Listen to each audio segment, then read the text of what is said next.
এখান থেকে ৫,৫০০ বছর আগে পয়গম্বর ইব্রাহিম নবী তার বিবি হাজেরারে নিয়ে আল্লাহর হুকুম তামিলের জন্য বাবেল থেকে, ইরাকের বাবেল থেকে নিয়ে এসেছিলেন উটির পিঠে চেপে, স্বামী স্ত্রীর থেকে চোখের আড়াল করতে। আল্লাহ বলেন আমারে ভালোবাসো না বিবি বাচ্চারে ভালোবাসো? বিভিন্ন জায়গায় দিনের দাওয়াত দিতে যাও, গালিগালার মারধর খেয়ে বাড়ি আসো, আর তোমার ছোট্ট বাচ্চা ইসমাইলকে যেই চোখে দেখো মুখে তোমার হাসি ফোটে, জ্বালা যন্ত্রণা ভুলে যাও। এই জন্য আমি মনে মনে ধারণা করি আমার থেকে তুমি তোমার বেটা ইসমাইলকে ভালোবাসো। তার কারণ হলো বুড়ো বয়স তোমার ১১০ মতান্তরে ১২ বছর যখন বয়স। বিভিন্ন বর্ণনাকারী বর্ণনা দিয়েছেন, আবার কোন বর্ণনাকারী লিখেছেন ইব্রাহিম নবীর বয়স যখন ৮৪, হযরতে মা সারার বয়স তখন ৮০-র নিচে, মানে ৭৬-৭৮ হবে। একটাও বাচ্চা সংসার জীবনে হয়নি। তাই বাড়ির চাকরানি জি হাজেরারে বিয়ে করার কারণে আল্লাহ তার নসরে প্রথম একটা বাচ্চা দিলেন, মুখে হাসি ফুটালেন। এই বাচ্চাটির নাম ইসমাইল। বাইরে দিনের দাওয়াত দিয়েছি, ঘরে ফিরে যখন মারধর খেয়ে গালিগালাজ খেয়ে বাচ্চা কোলে নিলে সব দুঃখ দূর হয়ে যেত। আল্লাহ বলেন বিবি বাচ্চারে ভালোবাসো বেশি না আমারে ভালোবাসো বেশি? একটু পরীক্ষা দিতে হবে। ইব্রাহিম আলাইহিস সালাম বললেন তথই বছো, আল্লাহ যেটা বলবেন সেটা করে। বাস্তব নমুনা দেখাবো, বিবি বাচ্চা জায়গা জমি ঘর বাড়ি টাকা পয়সা ছাড়া আপনারে আমি বেশি ভালোবাসি। একটু জোরে বলুন। আমরা মুখে কিন্তু অনেক সময় অনেক রকম অঙ্গীকার করি, কথা বলি, কাজের সময় আমাদের খুঁজে পাওয়া যায় বলে মনে হয়, কাজের সময় খুঁজে পাওয়া যায় না। সলিমউদ্দিন কই কথা দিয়েছিল আজকে আমাদের সঙ্গে অমুক জায়গায় যাবে, বলো ৩ দিন আগে শ্বশুর বাড়ি গেছে এখনো বাড়ি আসেনি। তাহলে আজকের ওয়াদা করেছিল পাড়ার আরো কোন লোকের সঙ্গে এক জায়গায় যাবে, আসলে বাড়ি নাই। বাড়ির লোক খবর দিচ্ছে শ্বশুর বাড়ি ৩ দিন আগে গিয়েছিল এখনো বাড়ি আসেনি। তাহলে ওয়াদা রক্ষা হলো তো নাকি? ইন্নাল্লাহা লা ইখলিফুল মিয়াদ। আল্লাহ বলেছেন আমার কোরআনে আমি যত বিষয়ে ওয়াদা করেছি একটা ওয়াদা কোনদিন ভঙ্গ করিনি, খেলাপ করিনি। যত ওয়াদা কোরআনে করেছি প্রতি ওয়াদাটা আমি বাস্তব জীবনে বান্দাদের জন্য পূর্ণ করে দেখিয়েছি। ইব্রাহিম নবী বলেন আল্লাহ আপনি পরীক্ষা নেবেন, আপনারে বেশি ভালোবাসি আমার বিবি বাচ্চারে ভালোবাসি? আল্লাহ বলেন নাম ইয়া ইব্রাহিম। হ্যাঁ, ইব্রাহিম বলেন আল্লাহ যে পরীক্ষা নেবেন পরীক্ষা দিতে রাজি আছি, পরীক্ষায় পাশ করে তোমার আপন বান্দা বানার জন্য আমি রেডি আছি। আল্লাহ বললেন তোমার এই ৬ মাসের সদ্য বাচ্চা, কমাস ৬ মাসের বাচ্চা দুধ খায় মায়ের বুকে, এখন হামা দিতে পারে না, চলতে পারে না, হাঁটতে পারে না। ওই বাচ্চাটারে নিয়ে আর তোমার দ্বিতীয় স্ত্রী বিশ্ব সুন্দরী হাজেরারে নিয়ে এই বাবেলের দেশ থেকে এমন দূরে তুমি রেখে এসো ৬ বছরের ভিতরে তারা যেন তোমারে দেখতে না পায়, তুমিও যেন তাদের দেখতে না পাও। ধৈর্য ধরে ৬ বছর যদি থাকতে পারো তাহলে বিশ্বাস করব বিবি বাচ্চা থেকে আমারে তুমি বেশি ভালোবাসো। আচ্ছা, আমাদের যদি আল্লাহ কোনদিন স্বপ্ন যোগে এইরকম বলে, সরাসরি স্বপ্ন যোগে বা ইলহামের মাধ্যম দিয়ে আল্লাহ পাক যদি বলে এই মৌলভী আবুল কালাম তো ছেলে কটা, এখন আমি যদি বলি একটা, বয়স কত, বলে ৩ মাস। আল্লাহ বলছেন আর বাচ্চা কটা, বলে আর কিচ্ছু নাই। এখন আল্লাহ যদি বলেন তোদের এলাকায় সবচেয়ে বড় মাঠ কোন জায়গায়, এখন আপনাদের এলাকায় সব থেকে বড় ফাঁকা মাঠ কোথায় আমি জানি না, তাই জিজ্ঞাসা করছি। বড় ফাঁকা মাঠ এলাকার দিকে কোন জায়গায় বড় ফাঁকা মাঠ কি জানেন না আপনারা? নেই, তবু আছে। একটু দূরে দূরে খেয়াল কর, দূরের দিকে ওই রকম জায়গায় একটা বলবেন তো ৪০০-৫০০ বিঘে জমি জলকর আছে না বড় ফাঁকা, জলকরের মাঝে মধ্যে ছোটখাটো একটা দ্বীপও থাকে না, আর সেখানে ২-৪টে বাবলা গাছ টাছ থাকে, খেজুর গাছ টাছ থাকে। আল্লাহ যদি বলেন ওই চতুর্দিকে পানি, মাঝখানে একটা ছোট্ট দ্বীপ, ওখানে গোটা ২ খেজুর গাছ, গোটা ৪ বাবলা গাছ রয়েছে, ওইখানে তোমার স্ত্রীরে নিয়ে আর ছোট্ট বাচ্চারা নিয়ে রেখে এসো ৬ মাস।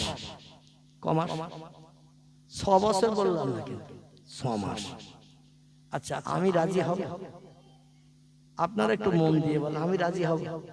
আচ্ছা আপনাদের কাউকে যদি এইরকম একটা অর্ডার করা হয় যে রেখে এসো 6 বছর বাড়ি আসবা না, রাত দিন 24 ঘন্টা ওখানে থাকবা, তখন আমরা বলবো না খাবার দাবার কি হবে? এখন যদি বলেন আল্লাহর উপরে তাওয়াক্কুল করো, আল্লাহ না খাইয়ে মারবে না। ইন্নাল্লাহা ইয়ারযুকু মাইয়াশাউ বিগাইরি হিসাব। জোরে বলুন আল্লাহু আকবার। আল্লাহ বলছেন রিজিকের মালিক আমি আল্লাহ, কোন বান্দারে না খাইয়ে মারি না, যে যা মরে সব খেয়েই মরে। ঠিক বললাম না? বলবো না খেয়ে কেউ মরে না। যদি বলেন হুজুর হ্যাঁ না খেয়ে মরে, তাহলে বলবো আল্লাহর একজন ওলি ব্যক্তির নাম, তার নাম শেখ ফরিদউদ্দিন আত্তার রহমাতুল্লাহ আলাইহি। কি নাম বললাম?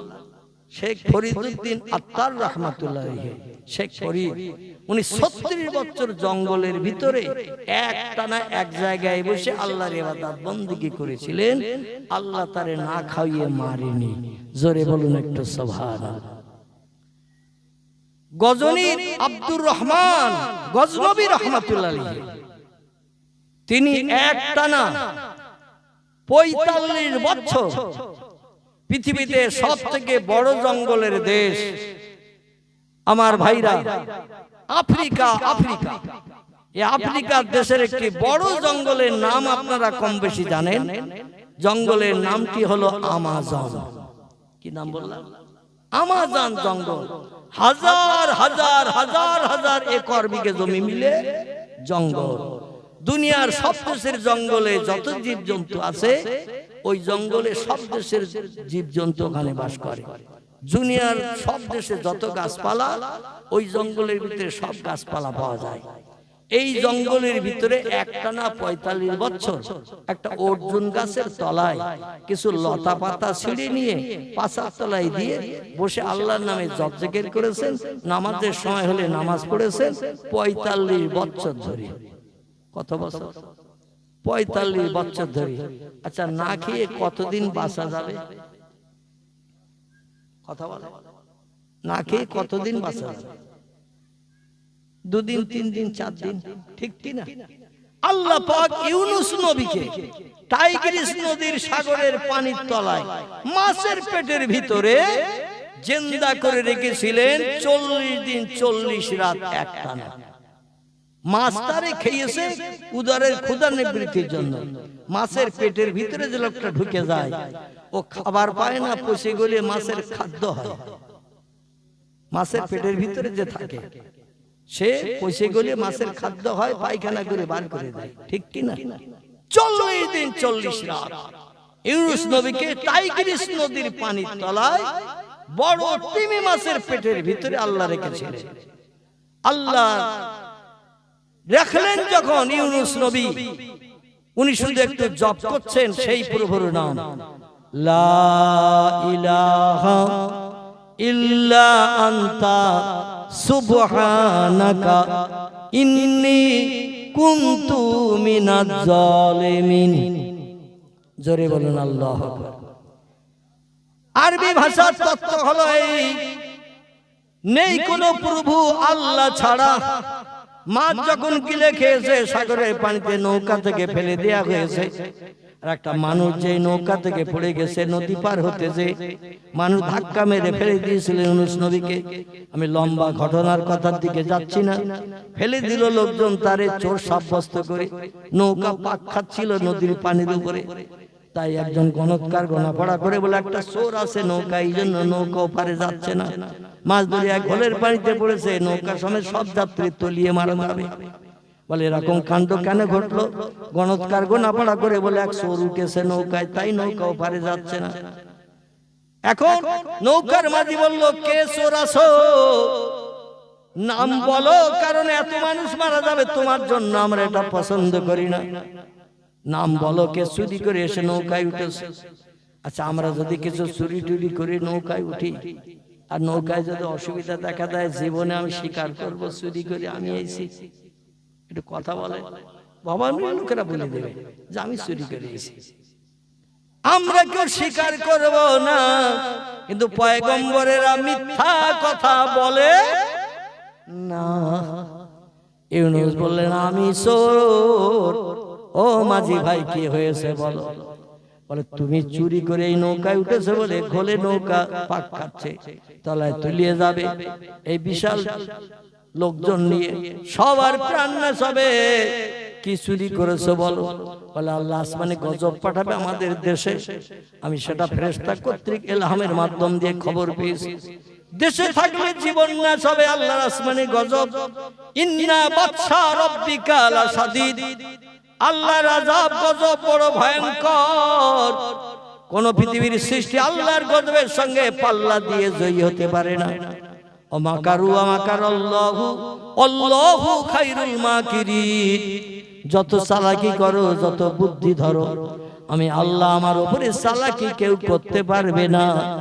আমি হলাম সব থেকে বড় চালাক। জোরে বলুন সুবহানাল্লাহ। বললো তুমি চুরি করেছো দেশ থেকে। বলে হ্যাঁ। বলে কেন?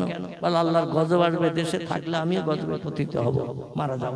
তাই আমার দেশ ছেড়ে অন্য দেশে যাচ্ছি, ও দেশে গজব হবে না, তাই যাচ্ছি। আমি হলাম আল্লাহর কাছে চোর। কার কাছে? আল্লাহর কাছে চোর। আল্লাহরে না বলি চলে যাচ্ছি গজবের ভয়ে।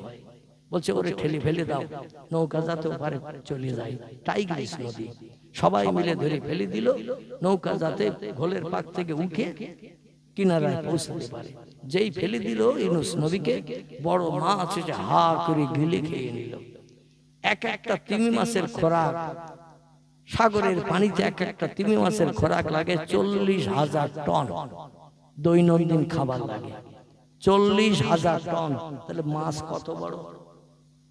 এই মাছ কত বড়? 40,000 টন খাবার লাগে বর্তমান প্রযুক্তি যুগের বিজ্ঞানীদের দেয়া তথ্য। তাহলে মাছটা কত বড় হবে? এইরকম একটা বড় মাছ নিয়ে হযরতে পয়গম্বর সুলাইমান নবী একদিন সমস্যায় পড়েছিলেন। আল্লাহরে ডেকে বললেন, আল্লাহ পৃথিবীর অধিকাংশ সৃষ্টি তুমি আমার বশ করে দিয়েছো। যখন যারে দেখতে পাই কথা বললে আমার কথার মর্যাদা দেয়, পিঁপড়ে পর্যন্ত আমার কথা শোনে, জেনেরা আমার কথা শোনে, বিভিন্ন চতুষ্পদ জীবজন্তু যা বলি তাই শোনে, আমার হুকুম তামিল করে। তাম বিশ্বব্যাপী আমারে বাদশা করেছো। আল্লাহ হাসরের মাঠেতে একদিন আমার উঠতে হবে মরণের পর। তো দুনিয়ার সব সৃষ্টির কম বেশি সুযোগ সুবিধা দেখায়, কারণ হাওয়া আমারে বশ করে দিয়েছো।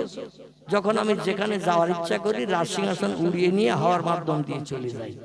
সব দেশের জনগণের সুখ দুঃখের কথা শুনি, তাদের জন্য সাহায্য কার্য করে আসি, তাম পৃথিবীর সব দেশে যাই। কিন্তু সাগরের পানিতে যারা থাকে ওদের তো কোনো উপকার আমি এখনো করি নাই, খাবার টাবার কিছু দিতে পারি নাই। আর তাম পৃথিবীর বাদশা আমি, ওরা হাসরে যদি আমার বিরুদ্ধে রিপোর্ট করে আমি তো ধরা পড়ে যাব আল্লাহ। এই জন্য আমার একটা দিন অনুমতি দেন, সাগরে যত জীব যত হাঙর কুমির জলস্থি মাছ ব্যাঙ সাপ কামড় কুমির যা আছে সব সৃষ্টির একটু বলিয়ে দেন, আমি একদিন দুপুরবেলা খাওয়াবো। অন্তত একদিন খাওয়াই, ওরা যেন একেবারে বলতে না পারে আমাদের কোনোদিন কিছু দেয়নি। আল্লাহ বললেন তাহলে তুমি খাওয়াবা সাগরের সৃষ্টি জীবদের? পয়গম্বর সুলাইমান বলছেন নাম ইয়া রব্বি, আমি খাওয়াবো আল্লাহ। তো আল্লাহ বললেন তাহলে ওদিন দুপুরে আমার তো আর সাগরের কোন সৃষ্টির খাবার দিতে হবে না। পয়গম্বর সাল্লাল্লাহু আলাইহি ওয়াসাল্লাম আমি দেব তো আপনি আবার কেন দেন? আমি তো নিমন্ত্রণ করছি, আর নিমন্ত্রণটা আপনি বলিয়ে দেন। কারণ অথই সাগর কোথায় কোন জীবজন্তু পানির তলায় আছে আমি তো খুব বেশি জানি না, শুনি না, দেখতে পাই না। আপনি বলে দিলে সবাই শুনতে পাবে। এই জন্য আপনি একটু নিমন্ত্রণ বলে দেন, ওদিন আপনারা দুপুরবেলা খাবার দিতে হবে না। আল্লাহ বলে ভালো, তা তুমি একটু সাগরের কিনারায় যাও, যে একটু দেখে এসো। তো হযরত সুলাইমান আলাইহিস সালাম সাগরের কিনারে দেখে আসলেন, অথই পানি, অপর পারের গাছপালা কিছুই দেখতে পাওয়া যাচ্ছে না, শুধু পানি আর পানি। সূর্য ওঠে পানিতে, সূর্য ডোবে পানিতে, বিশাল এরিয়া সাগর। দেখে এসে রাজদরবারে ফিরে আসলেন মিশরের দেশ, মিশর। কি দেশ বললাম? মিশর। মিশর এসে বললেন রাজদরবারের কর্মচারী মন্ত্রী মহোদয় সভাসদবর্গ যারা আছেন, হাঁড়ি জোগাড় করো যেখানে যত আছে, আর ওই রকম খাবার জোগাড় করো, আর রাঁধুনি ডাকো দেশে যত আছে, ডেকে রান্না শুরু করো অন্তত 1 সপ্তাহ আগের থেকে। 1 সপ্তাহ আগের থেকে 24 ঘন্টা ধরে রান্না করো, খাবার জমা করো। অমুক দিন সাগরের কিনারায় খাবার ঢেলে দেয়া হবে, আর আল্লাহ সাগরের সমস্ত সৃষ্টিদের নিমন্ত্রণ দিয়েছেন, আমি খাবার দেব। আল্লাহ ওদিন আর কোন সৃষ্টির খাবার পরিবেশন করবে না, আমার খাবার খেয়ে খুশি হয়ে চলে যাবে। হাসরে যেন আমি আল্লাহর দরবারে আসামি না হই যে আমি তাম পৃথিবীর বাদশা ছিলাম, পানিতে যারা বাস করতো ওদের কিছু দেইনি, এইটা যেন বলতে না পারে। তো একদিন আল্লাহর সঙ্গে কথা বলে আমি মোটামুটি সাব্যস্ত হয়েছি। তো এক সপ্তাহ ধরে রান্না বান্না চলছে, আর ওই রকম বিভিন্ন গোস্ত টোস্ত থেকে শুরু করে যা কিছু মানুষ অতীতে খেত সব রান্না বান্না করে হাঁড়ি ভরা। তো আল্লাহ বলেন, মা হালুকা ইয়া সুলাইমান ইবনে দাউদ, এ দাউদের বেটা সুলাইমান, খবর কি? বলে আল্লাহ রান্না বান্না চলতেছে আজ এক সপ্তাহ ধরে, এখনো রান্না বন্ধ হয়নি, হাঁড়ি রাখার জায়গা হচ্ছে না, এত বেশি রান্না বান্না হয়েছে, সব ফুরাতে পারবে তো? আল্লাহ বললেন, তোমার রান্না করা খাবার সাগরের সৃষ্টিরা ফুরাতে পারবে কিনা, তুমি একটু কিনারায় যে একটু দেখে এসো। হযরতে সুলাইমান পয়গম্বর সাগরের কিনারায় চলে গেলেন। আল্লাহ বলেন, সাগরের সৃষ্টিরা তোমাদের ভিতরে সব থেকে বড় কারা? সৃষ্টিরা ডেকে বল, আল্লাহ আমার একটা সৃষ্টিকে বড় ভয় পাই সাগরের ভিতরে, তাদের নাম হলো তিমি মাছ। কি মাছ? তিমি মাছ। আকারে যেমন বড়, দৈর্ঘ্যে যেমন বড়, প্রস্থে তেমন বড়, হাজার হাজার লক্ষ লক্ষ জীবন্ত প্রাণী সাগরে যারা বাস করে সব ধরিয়ে খেয়ে নেয়, সামনে পেলে কাউরে ছাড়ে না। এই জন্য এই মাছটা ধারে পাশে আমরা ঘেঁষতে চাই না। আল্লাহ মানে তিমি মাছ বড়, সব সৃষ্টি বলে নাম ইয়া রব্বিহা। আল্লাহ মানে এই তিমি মাছের দল, তোদের ভিতরে যে সব থেকে দৈর্ঘ্য প্রস্থে আকারে বড় একটা তিমি মাছ একটু আমার সামনে সাগরের পানিতে পাঠা। তিমি মাছেরা মিটিং করে বলছে, আমাদের ভিতরে বয়স বেশি কার? যার বয়স বেশি সে দৈর্ঘ্য প্রস্থে বড়। তো ওদের ভিতরে একটা বয়স্ক বুড়ো তিমি মাছ, আকারে দৈর্ঘ্য প্রস্থে বিশাল আকার। বললেন, আল্লাহ আমাদের ভিতরে এই বয়সে বেশি এবং সব থেকে হাইটও যেমন, প্রস্থ তেমন, দৈর্ঘ্য তেমন, ওজনও তেমন।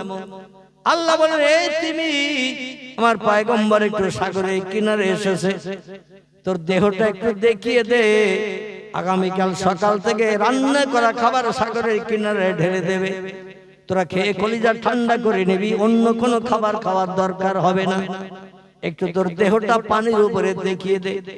তো তিমি মাছ আল্লাহ, ওয়াইন মিন শাইইন ইউসাব্বিহু বিহি, যত সৃষ্টি আছে সব সৃষ্টি আল্লাহর হুকুমের তামিল করে, হুকুমের মর্যাদা দেয়। একটা মাত্র সৃষ্টি আল্লাহর হুকুমের মর্যাদা দেয় না, তারা হলো মানুষ। কি বললাম? তারা হলো মানুষ। মানুষ শুধু আল্লাহর হুকুমের মর্যাদা দেয় না, হুকুমের দাম দেয় না, কিন্তু আর যত সৃষ্টি আছে সব সৃষ্টি আল্লাহর হুকুমের মর্যাদা দেয়। ওয়াইন মিন শাইইন ইল্লা ইউসাব্বিহু বিহামদিহি, সব সৃষ্টির আল্লাহ যা বলে তাই শোনে এবং 24 ঘন্টা দৈনন্দিন আল্লাহর নামের জপ জিকির করে, তাসবিহ পড়ে। জোরে বলুন একটু সুবহানাল্লাহ। ওয়াশ-শামসু ওয়াল কামারু বিহুসবান, চন্দ্র সূর্য আল্লাহর হুকুম তামিল করে। ওয়ান-নাজমু ওয়াশ-শাজারু ইয়াসজুদান, আকাশের তারকারাজি পৃথিবীর গাছগুলো পর্যন্ত আল্লাহর সিজদা করে। জোরে বলুন একটু সুবহানাল্লাহ। আমরা সমস্ত সৃষ্টির ভিতরে সেরা, আমরা কেবল আল্লাহর হুকুম মানি না, আল্লাহর ইবাদত করি না। তিমি মাছ আল্লাহর তরফ থেকে যে হুকুম পেলেন, ও মাথাটা পানির উঁচু করে দিয়ে দেহটার কিছুটা দেখিয়ে লেজটা নাড়া দিয়ে আবার পানির তলায় চলে গেলেন। আল্লাহ বলছেন, মা তারা ইয়া সুলাইমান, সাগরের পানির দিকে তাকিয়ে আছো, কিছু কি দেখতে পাচ্ছ তুমি? সুলাইমান বলেন, না ইয়া রব্বি, আমি একটা সাগরের পানির সৃষ্টি দেখতে পেলাম। আল্লাহ বলছেন, মা হিয়া, কি দেখলে তুমি? সুলাইমান বলছে, আল্লাহ দেখলাম একটা সাগরের পানির প্রাণী, মাথা উঁচু করে দিয়ে পিঠটাও দেখিয়ে দিয়ে লেজটা নাড়া দিয়ে পানির তলায় চলে গেল। আল্লাহ বলছেন, এ সুলাইমান, এক সপ্তাহ ধরে 24 ঘন্টা যা রান্না বান্না করেছো, তোমার আরো সাগরে হাজার হাজার লক্ষ লক্ষ জীব জন্তু রয়েছে, কামট আছে, কুমির আছে, জলস্থি আছে, শোষক আছে, মাছ আছে, ব্যাঙ আছে, সাপ আছে, বিশাল দৈর্ঘ্য লম্বা লম্বা সাপ রয়েছে, বিভিন্ন জীব জন্তুতে ভরা।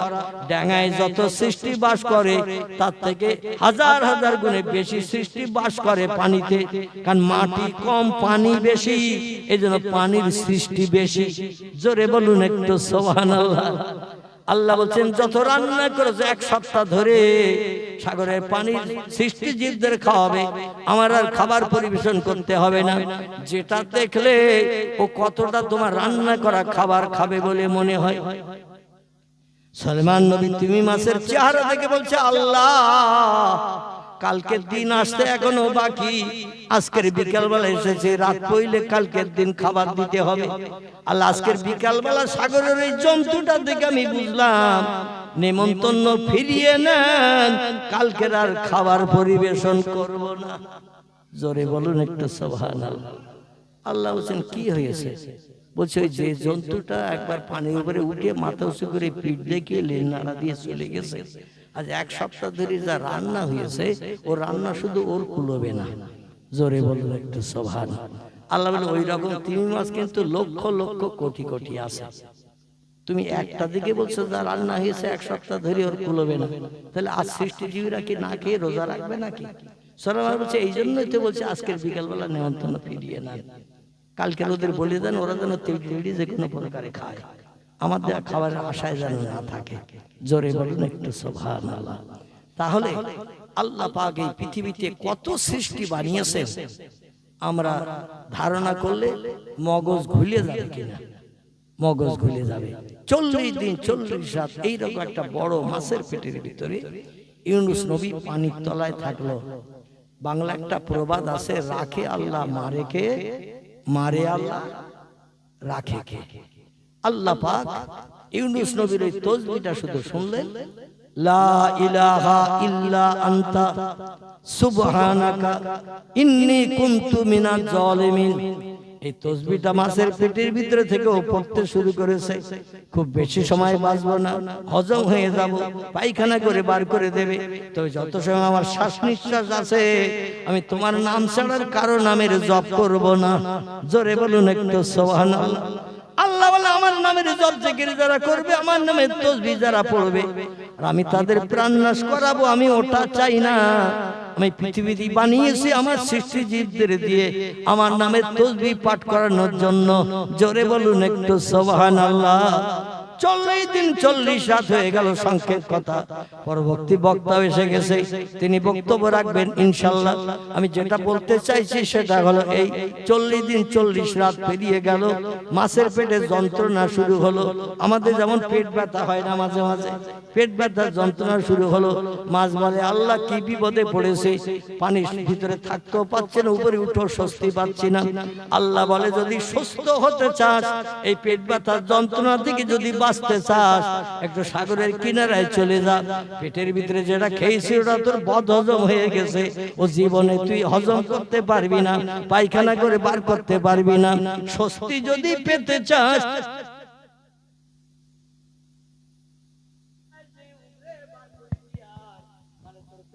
বন্ধ হবে, স্বস্তি পাবি।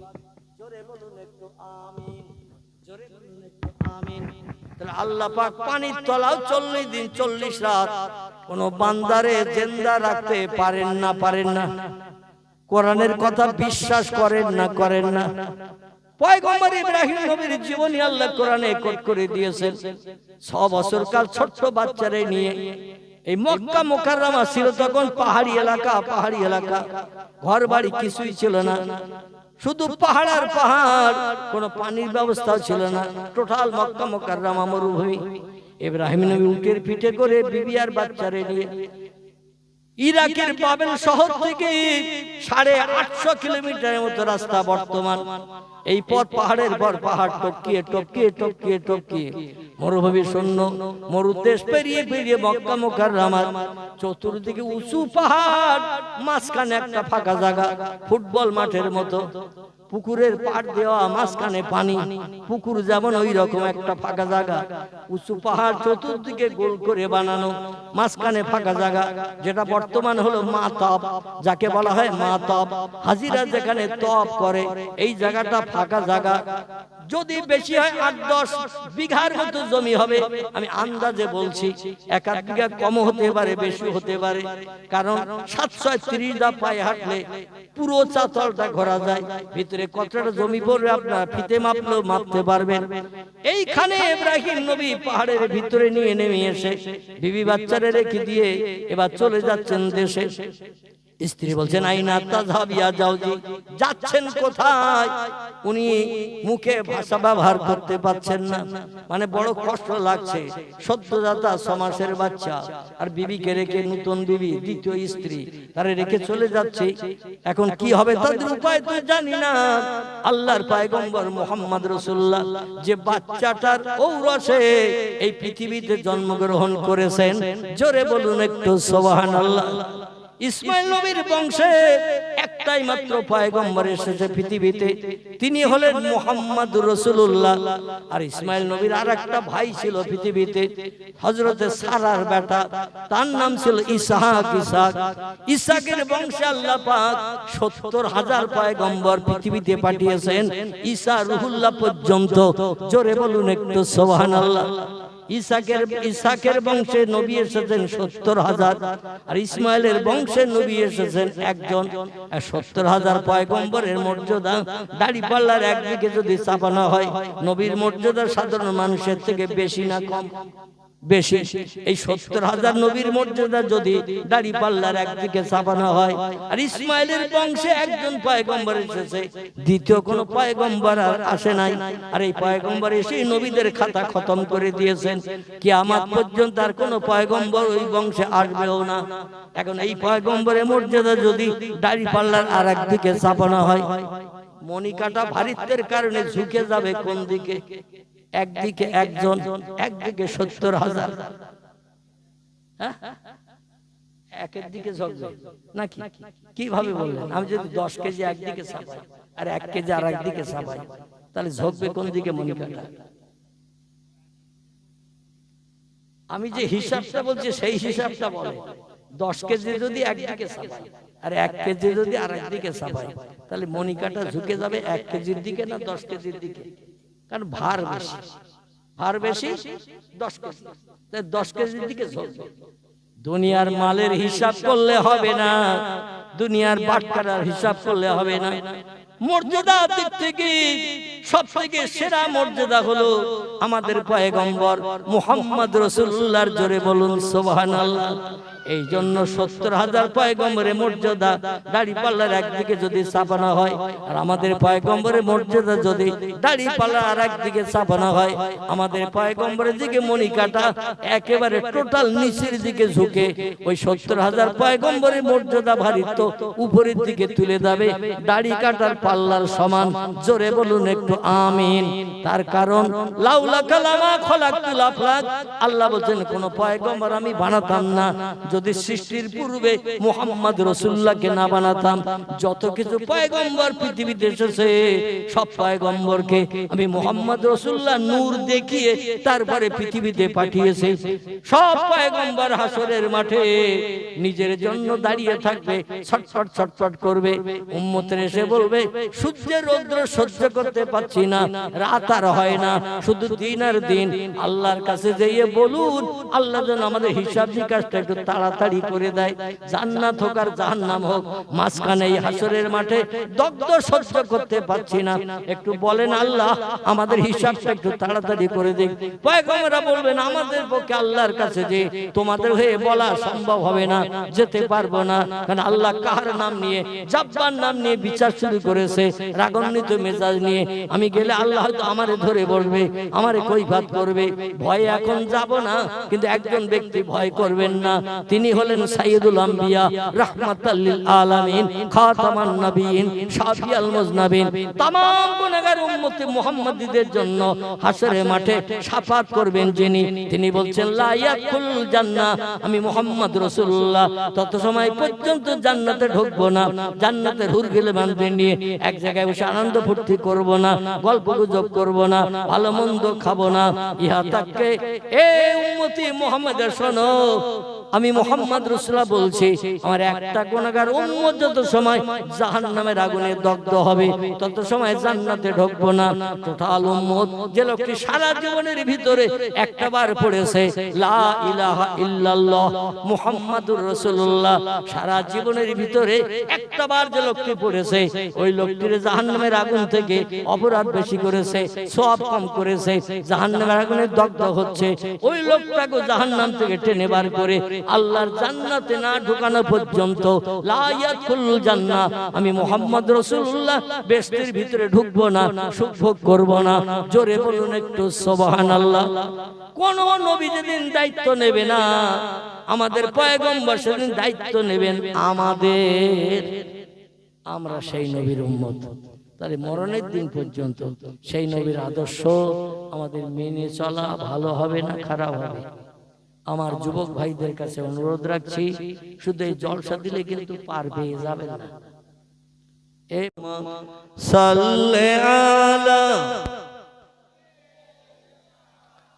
মাওলানা মুহাম্মদ ওয়া আলা আলি সাইয়্যিদিনা মাওলানা। আলহামদুলিল্লাহ আলহামদুলিল্লাহ ওয়া কাফামুন আলা ইবাদিহিল্লাযীনা ইসতাফা, আম্মা বা'দ, ফাকাদ ক্বালাল্লাহু তাআলা ফি কালামিহিল মাজিদ وفي الفرقان الحميد. أعوذ بالله من الشيطان الرجيم. بسم الله الرحمن الرحيم. وما محمد إلا رسول قد خلت من قبله الرسول. প্রাণ খুলে উচ্চ রবে গলা ছেড়ে একটু আওয়াজ তুলুন, আল্লাহু আকবার।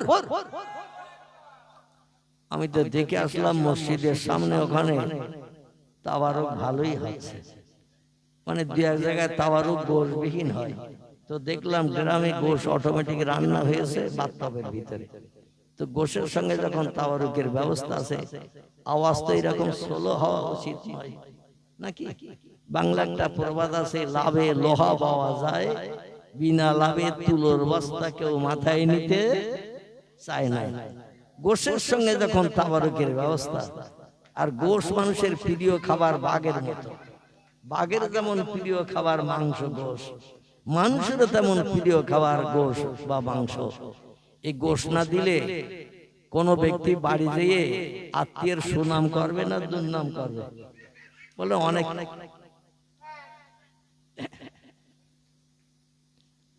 বাড়ি যেয়ে যতই ভালো মন্দ খেতে দেন, দই মিষ্টি এটা ওটা, কিন্তু বলবেন গোশ দেয়নি, এ বলবে না, বলবে না। তো আজকে তাবারুকে যখন গোশের ব্যবস্থা আছে আলহামদুলিল্লাহ, অন্তত সেই গোশের ব্যবস্থার দিকে চিন্তা ভাবনা করি। এই পাড়ার মানুষ যারা আছেন, যারা অর্থ দিয়েছেন, কথা দিয়েছেন, জায়গা দিয়েছেন, শ্রম দিয়েছেন, আমরা নেতাদের নামে স্লোগানের আওয়াজ তুলে গলা না বসিয়ে, যিনি আমাদের বানিয়েছেন, যিনি এই পৃথিবীতে সুখ ভোগ করার সুযোগ দিয়েছেন বিবি বাচ্চাকে নিয়ে, পরকালে আবার জান্নাতের ঘোষণা দিয়েছেন, সে আল্লাহর নামের আওয়াজ তুলতে আপত্তি কার কার আছে? একটু হাত তোলেন তো দেখি। আপত্তি আছে কার কার? আলহামদুলিল্লাহ, তাহলে আপত্তি কারো নাই।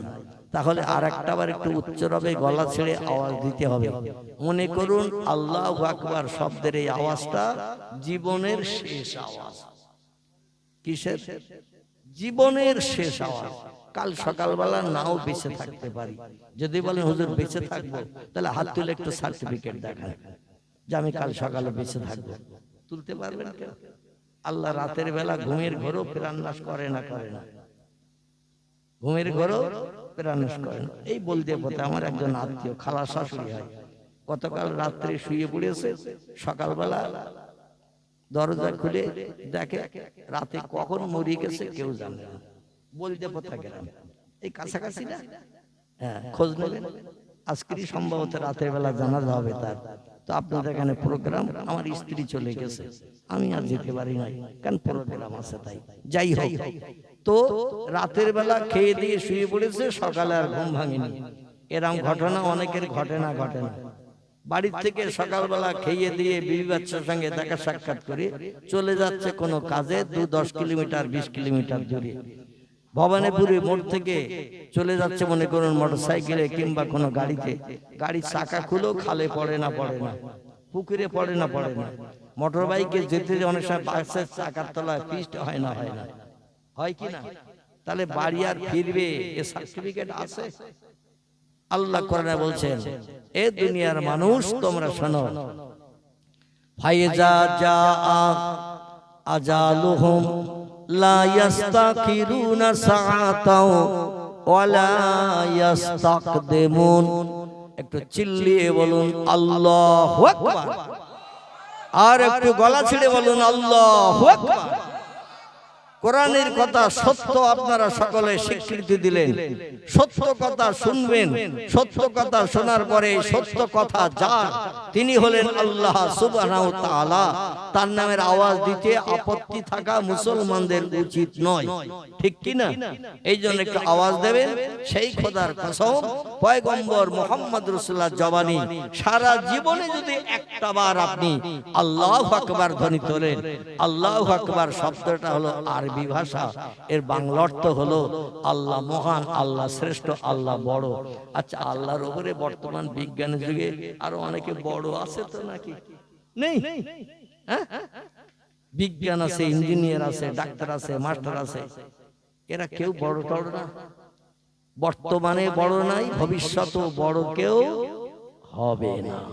অতএব সেই সত্য কথা আমরা বলবো, মিথ্যার আশ্রয় নিয়ে আমরা জিন্দাবাদের আওয়াজ তুলে মদনাহাসের মতো গলা ফেসফেসে করব না। ইলেকশন যখন আসে, বিভিন্ন রাজনৈতিক নেতা যারা ভোটে দাঁড়ায়, ওদের নামে জিন্দাবাদ দিতে দিতে গলা বসে যায় না? যায় না? অমুক নেতা জিন্দাবাদ, তমুক নেতা জিন্দাবাদ, আমরা বলি না? বলি না? পাড়ার মেয়েরা ঘর থেকে বেরোতে পারে না, তাদের কানো যেন আওয়াজ যায়, অমুক নেতা ভোটে দাঁড়িয়েছে, ভোটটা ওই নেতার নামে দিও, ঠিক কি না? এই জন্য জিন্দাবাদের স্লোগান রাস্তায় ওঠে। জিন্দাবাদ শব্দের বাংলা অর্থ হলো বেঁচে থাক। জিন্দাবাদ, বেঁচে থাক। আচ্ছা, হাজার হাজার বার যদি কোন ব্যক্তির নামে জিন্দাবাদ জিন্দাবাদ বলেন, ও লোকটা কিয়ামত পর্যন্ত বেঁচে থাকবে না মরবে? কি মরবে না বেঁচে থাকবে? মরবে। কারণ আত-তাকদীরু লা ইয়ারুদ্দু, তকদিরের কোনো পরিবর্তন হবে না। যার যেদিন মরণ আল্লাহ লিপিবদ্ধ করে রেখেছেন, সেই দিন সেই সময় মিনিট সেকেন্ড ঘন্টা 1 সেকেন্ড আগে বা পরে হবে না। জোরে বলুন একটু সুবহান। তাহলে জিন্দাবাদের চিল্লানি ঠেলা দিয়ে কোনো লাভ আছে? নাই। কিন্তু আল্লাহু আকবার যদি একবার গলা ছেড়ে মহব্বতের সঙ্গে, সব শক্তির অধিকারী যিনি, সব ক্ষমতার ঊর্ধ্বে যিনি, তার নামের আওয়াজ যদি একটু গলা ছেড়ে গদগদ চিত্রে ভক্তি ভরে আওয়াজ তোলেন, রাসূল বলেন একদিন না একদিন ওই লোকটা জান্নাতে যাবে। জোরে বলুন একটু সুবহান।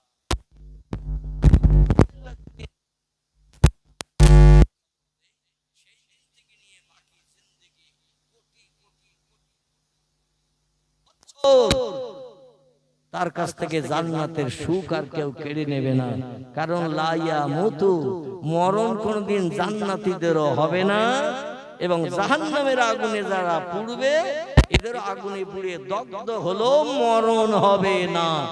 জোরে বলুন আমিন, একটু জোরে বলুন আমিন। যদি বলেন হোয়াট ইজ দ্য ডকুমেন্ট, তাহলে একটা ছোট্ট তথ্য দিয়ে মূল বক্তব্যের দিকে আপনাদের নিয়ে যাব। কারণ বিশ্ব নবীদের উপলক্ষ করে জলসা, তাই কোরআন পাকের একটা আয়াত রেখেছি, পয়গম্বরের আরেকটি জবানে হাদিস শরীফ রাখবো।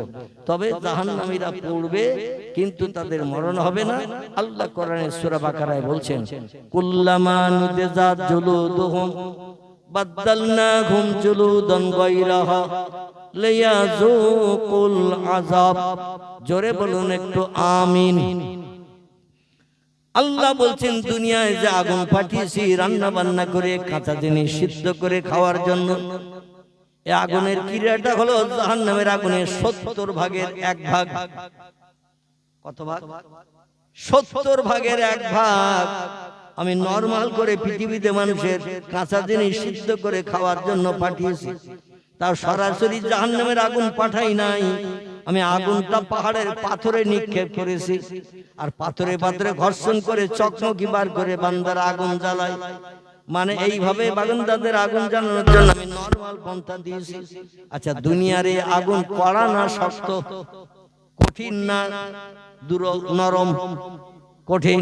কাউকে যদি বলা হয় 1 ঘন্টা আগুন জ্বলছে, আগুনের ভিতরে তুমি হাত দাও, দেবে কেউ? কারণ তার মগজে জ্ঞান আছে, আগুনে হাত দিলে 1 ঘন্টা কেন, 15 মিনিট লাগলেই পুড়ে আমার গোশত পোস্ত সব ঝরতে শুরু করবে, গলতে শুরু করবে। আল্লাহ পাক বলছেন, দুনিয়ার আগুনের থেকে আমি 69 গুণ বাড়তি কড়া করে জাহান্নামের আগুন বানিয়েছি। এত কঠিন কড়া করেছি, দুনিয়ার আগুনের কালার হলো লাল, আর জাহান্নামের আগুনের কালার হলো ঘোর কৃষ্ণ বর্ণ কালো। দুনিয়ার আগুনকে জ্বালিয়ে কড়া করা হয় নাই, জাহান্নামের আগুন 3000 বছর ধরে জ্বালিয়ে কড়া করা হয়েছে। প্রথমে 1000 বছর আল্লাহ জ্বালিয়েছেন ফেরেশতাদের দিয়ে বলল, আগুনের কালার কি হয়েছে? বলে, আগুনের কালার এখন লাল টকটকে আহমার রেড রং। আল্লাহ বলছেন, এখন জাহান্নামীদের উপযুক্ত শাস্তি দেওয়ার জন্য উপযুক্ত হয় নাই। কারণ আমার দুনিয়ায় বাস করবে, আমার নেয়ামত খাবে, আমার অনুদান বিবি বাচ্চা নিয়ে সংসার জীবনে সুখ ভোগ করবে, আমার জমিনে ঘর বেঁধে থাকবে, আর মুয়াজ্জিনের আযানে কান দেবে না, মসজিদে জামাতে শরীক হবে না, রমজানে রোজা রাখবে না, সকাল সন্ধ্যা আমার সত্য কোরআন তেলাওয়াত করবে না, রাস্তাঘাটে পথে চলতে যে আমার নামের জপ জিকির তাসবিহ পড়বে না, লারে লাপ্পা করে মোবাইলে শুধু গান শুনতে শুনতে যাবে, এপারে আমি আর ওপারে তুমি, মাঝখানে নদী বইয়ে চলে যায়। এই ধরনের কত গান আজ মোবাইলে লোড করা রয়েছে, গান শুনতে শুনতে ছেলেরা যায়। মাঝে মাঝে দেখবেন রাস্তার দিকে সামনে তাকায়, যদি নজরে দূরে একটা লাল বা হলুদ শাড়ি দেখতে পাওয়া যায়, কি শাড়ি বললাম? লাল কিংবা হলুদ শাড়ি সামনে চলে যাচ্ছে দূরে, ওর নজর তখন আর পাত দিকে থাকে না, ওই হলুদ শাড়ির দিকেই নজর থাকে। হঠাৎ রাস্তায় মাঝে মাঝে ব্যাকের পাশে বাম্পার আছে না নাই? আছে না নাই? এখনো বাম্পার টোটাল রাস্তা সমান মনে করে লাল হলুদ দিকে নজর করে যাচ্ছে, কখন পিছনে একটু ফিরে আমার দিকে ফিক করে লিপস্টিক লাগানো লাল ঠোঁটের ভিতর দিয়ে রূপার মতো সাদা দাঁত খান পাশে বার করে দেয়। যদি একবার এইরকম চোখের চাউনিছে লিপস্টিকের ভিতর দিয়ে সাদা দাঁতের চাউনি দেয়, তাহলে বুঝবো লোকটা আমার 98% হয়ে গেছে, ওই মেয়েটি আমার 98% হয়ে গেছে। 100-র ভিতরে যদি 98 হয়, বাকি থাকবে ক পার্সেন্ট? 100-র ভিতরে পিছনের দিকে ফিরে মুস্কি হাসি দিয়েছে, 5খানা দাঁত বার করেছে, চোখ টেনেও একটু ভাবগতিক দেখিয়েছে, প্রেম ভালোবাসার নমুনা, মনে করছে আমার 98% হয়ে গেছে, সামনে গেলি অ্যাকশন হবে ইনশাআল্লাহ, কথাবার্তা বলা যাবে। এখন 2% বাকি আছে, চিন্তা ভাবনা থাকবে যে পুরো 100% কখন আমার আপন হয়। এই পুরো 100% করতে 2% বাকি যেটা, এটা পূর্ণ করতে একটা কাজ লাগবে, সেটা হলো মোবাইলের ফোন নম্বর। কিসের ফোন নম্বর? মোবাইলের ফোন নম্বর যদি একটা বার পেয়ে যায়, ও রাতের ঘুম কামাই হবে না ভালোভাবে ঘুমোবে? রাতের ঘুম কামাই হবে না ঘুমোবে? হ্যাঁ আমার ভাইরা বাড়ি যেয়ে কিন্তু রাতের বেলার ঘুম হবে না, ও সারা রাত মোবাইলে অ্যাকশন চালাবে। ঠিক বললাম না ভুল বললাম? অবৈধ প্রেম প্রীতি ভালোবাসা তৈরি করে কোথায় হাইজাক হয়ে মুকুটমণিপুরে কিংবা দীঘার সমুদ্র সৈকতে কোথায় কোন জায়গায় যে লজ ভাড়া করে থাকবে, এই গল্পই চলবে। অমুক জায়গায় যাচ্ছি তুমি এসো, অমুক শহরে এসো, অমুক বটতলায় আমরা তলায় তেঁতুলতলায় দাঁড়িয়ে থাকবো, এইসব অ্যাকশন চলবে। রাস্তার দিকে নজর না করে যদি লাল হলুদের দিকে নজর থাকে, বাম পারে ধাক্কা খাবে না খাবে না? এ ধাক্কা খাবে না খাবে না? হোসর লাগবে না লাগবে না? হোসর লেগে যদি নৌকা একটা উল্টে যায়, ও কিন্তু আল্লাহর নামের আওয়াজ তুলবে না, ও বলবে বাপ রে মা গো, এই ছাড়া ওর মুখে কোনো ভাষা আসবে না। মনের মানে যদি বলে কি হয়েছে হঠাৎ এমন করে চিল্লালে কেন, তোমার মুখের দিকে তাকাতে যে, মুখের হাসি দেখতে যে। সলিমউদ্দিন চাচার বাড়ির পাশে ব্যাকে বাম্পার ছিল, খেয়াল নাই। মেয়েটা খুশি হবে না অখুশি হবে? ও বলে আমার প্রেমে বলে বাম্পারে ধাক্কা খেয়েছে, নখ উঠে গেছে, বুঝতে পারছি আমার অন্তরের সঙ্গে তোমার অন্তরের অ্যাডজাস্ট মিল হয়ে গেছে। আচ্ছা এই ভালোবাসা প্রেমটা ভালো না খারাপ? একটু কথা বলে। এই অবৈধ প্রেম ভালোবাসাটা হলো খারাপ। আপনি ভালোবাসা তৈরি করেন গাঢ়তর আল্লাহর সাথে। কার সাথে? আল্লাহকেও এরকম প্রেম ভালোবাসা দেন যাতে আল্লাহ আপনার আপন হয়ে যায়। পয়গম্বর হাদিস শরীফের ভিতরে জানাচ্ছেন, মান কানা লিল্লাহ কানা আল্লাহু লাহু। যে লোকটি প্রেম প্রীতি ভালোবাসা গাঢ়তর আল্লাহর সঙ্গে তৈরি করতে পারবে, কানা আল্লাহু লাহু, আল্লাহ তার আপন হয়ে যাবেন। আর আল্লাহ যদি কোনো বান্দা বান্দির আপন হয়ে যায়, অকুল্লা শাইয়্যিন ইয়ানফাউন নাস, পৃথিবীতে যত সৃষ্টি আছে, গাছপালা জীবজন্তু, হিংস্র জীবজন্তু থেকে শুরু করে মাছ ব্যাঙ সাপ যা কিছু পৃথিবীতে আছে, সব আপনার অনুগত হয়ে যাবে। কি হবে? আপনার অনুগত হয়ে যাবে। আপনি যখন যারে যা বলবেন তারা তাই শুনতে বাধ্য হবে। কারণ আল্লাহ কোরআনে সূরা বাকারায় তত্ত্বকট করে দিয়ে বলছেন, হুয়াল্লাযী খলাকালাকুম মা ফিল আরদে জামিআ। জোরে বলুন একটু আল্লাহু আকবার। আল্লাহ বলছেন, উম্মতে মুহাম্মাদি তোমরা শুনে নাও, জেনে রেখে দাও, পৃথিবীতে যা কিছু চোখে দেখতে পাচ্ছ, যা কিছু চোখে দেখতে পাও না, আমি সব সৃষ্টি তোমাদের তাবে করে দিয়েছি, তোমাদের হুকুম শোনার জন্য, মান্যতা দেওয়ার জন্য। তোমরা শুধু হুকুম করবে, সব সৃষ্টি তোমাদের হুকুম মানবে। এই জন্যই পৃথিবীতে আমি সৃষ্টি পাঠিয়েছি। আমার ইবাদতের জন্য কোনো সৃষ্টি পাঠাই নাই, ইবাদতের জন্য পাঠিয়েছি মাত্র দুটি সৃষ্টিকে। ওমা খলাকতুল জিন্না ওয়াল ইনসা ইল্লা লিয়াবুদুন। আল্লাহ কোরআনে তত্ত্বকট করে বলছেন, দুটি মাত্র সৃষ্টিকে আমার ইবাদতের জন্য পাঠিয়েছি, নামাজের জন্য পাঠিয়েছি, রোজার জন্য পাঠিয়েছি, কোরআন তেলাওয়াতের জন্য পাঠিয়েছি, জিকির আজকারের জন্য পাঠিয়ে দিয়েছি। আর যত সৃষ্টি পাঠিয়েছি তারা সব মানুষের হুকুম শুনবে। মানুষ যদি আমার ইবাদত বندگی করে, ইবাদতের নাম নামাজ, ইবাদতের নাম রোজা, ইবাদতের নাম কোরআন তেলাওয়াত, ইবাদতের নাম জিকির আজকার, ইবাদতের নাম গরীব দুঃখীদের সেবা করা, পরিষেবা করা, বিপদগ্রস্ত ব্যক্তির মানুষের পাশে দাঁড়ানো, বিধবা নারীর সুখ দুঃখের ভাগীদার হওয়া, তাই বলে ইজ্জত লুণ্ঠন নয়, নাউজুবিল্লাহ, এমন ধরনের কাজ নয় যেগুলো শরীয়ত হারাম করেছে। ও হাল্লালা হালালাহু ও হাররামা হারামাহু। আল্লাহর কোরআন যেটা হালাল করেছেন, হালাল কাজে মানুষের উপকার করো, বিপদে মুসিবতে সাহায্য করো, এই কাজগুলো হলো ইবাদতের কাজ। এর প্রতিদান হবে কোটি কোটি বছরের জন্য আমার জান্নাতের সুখ।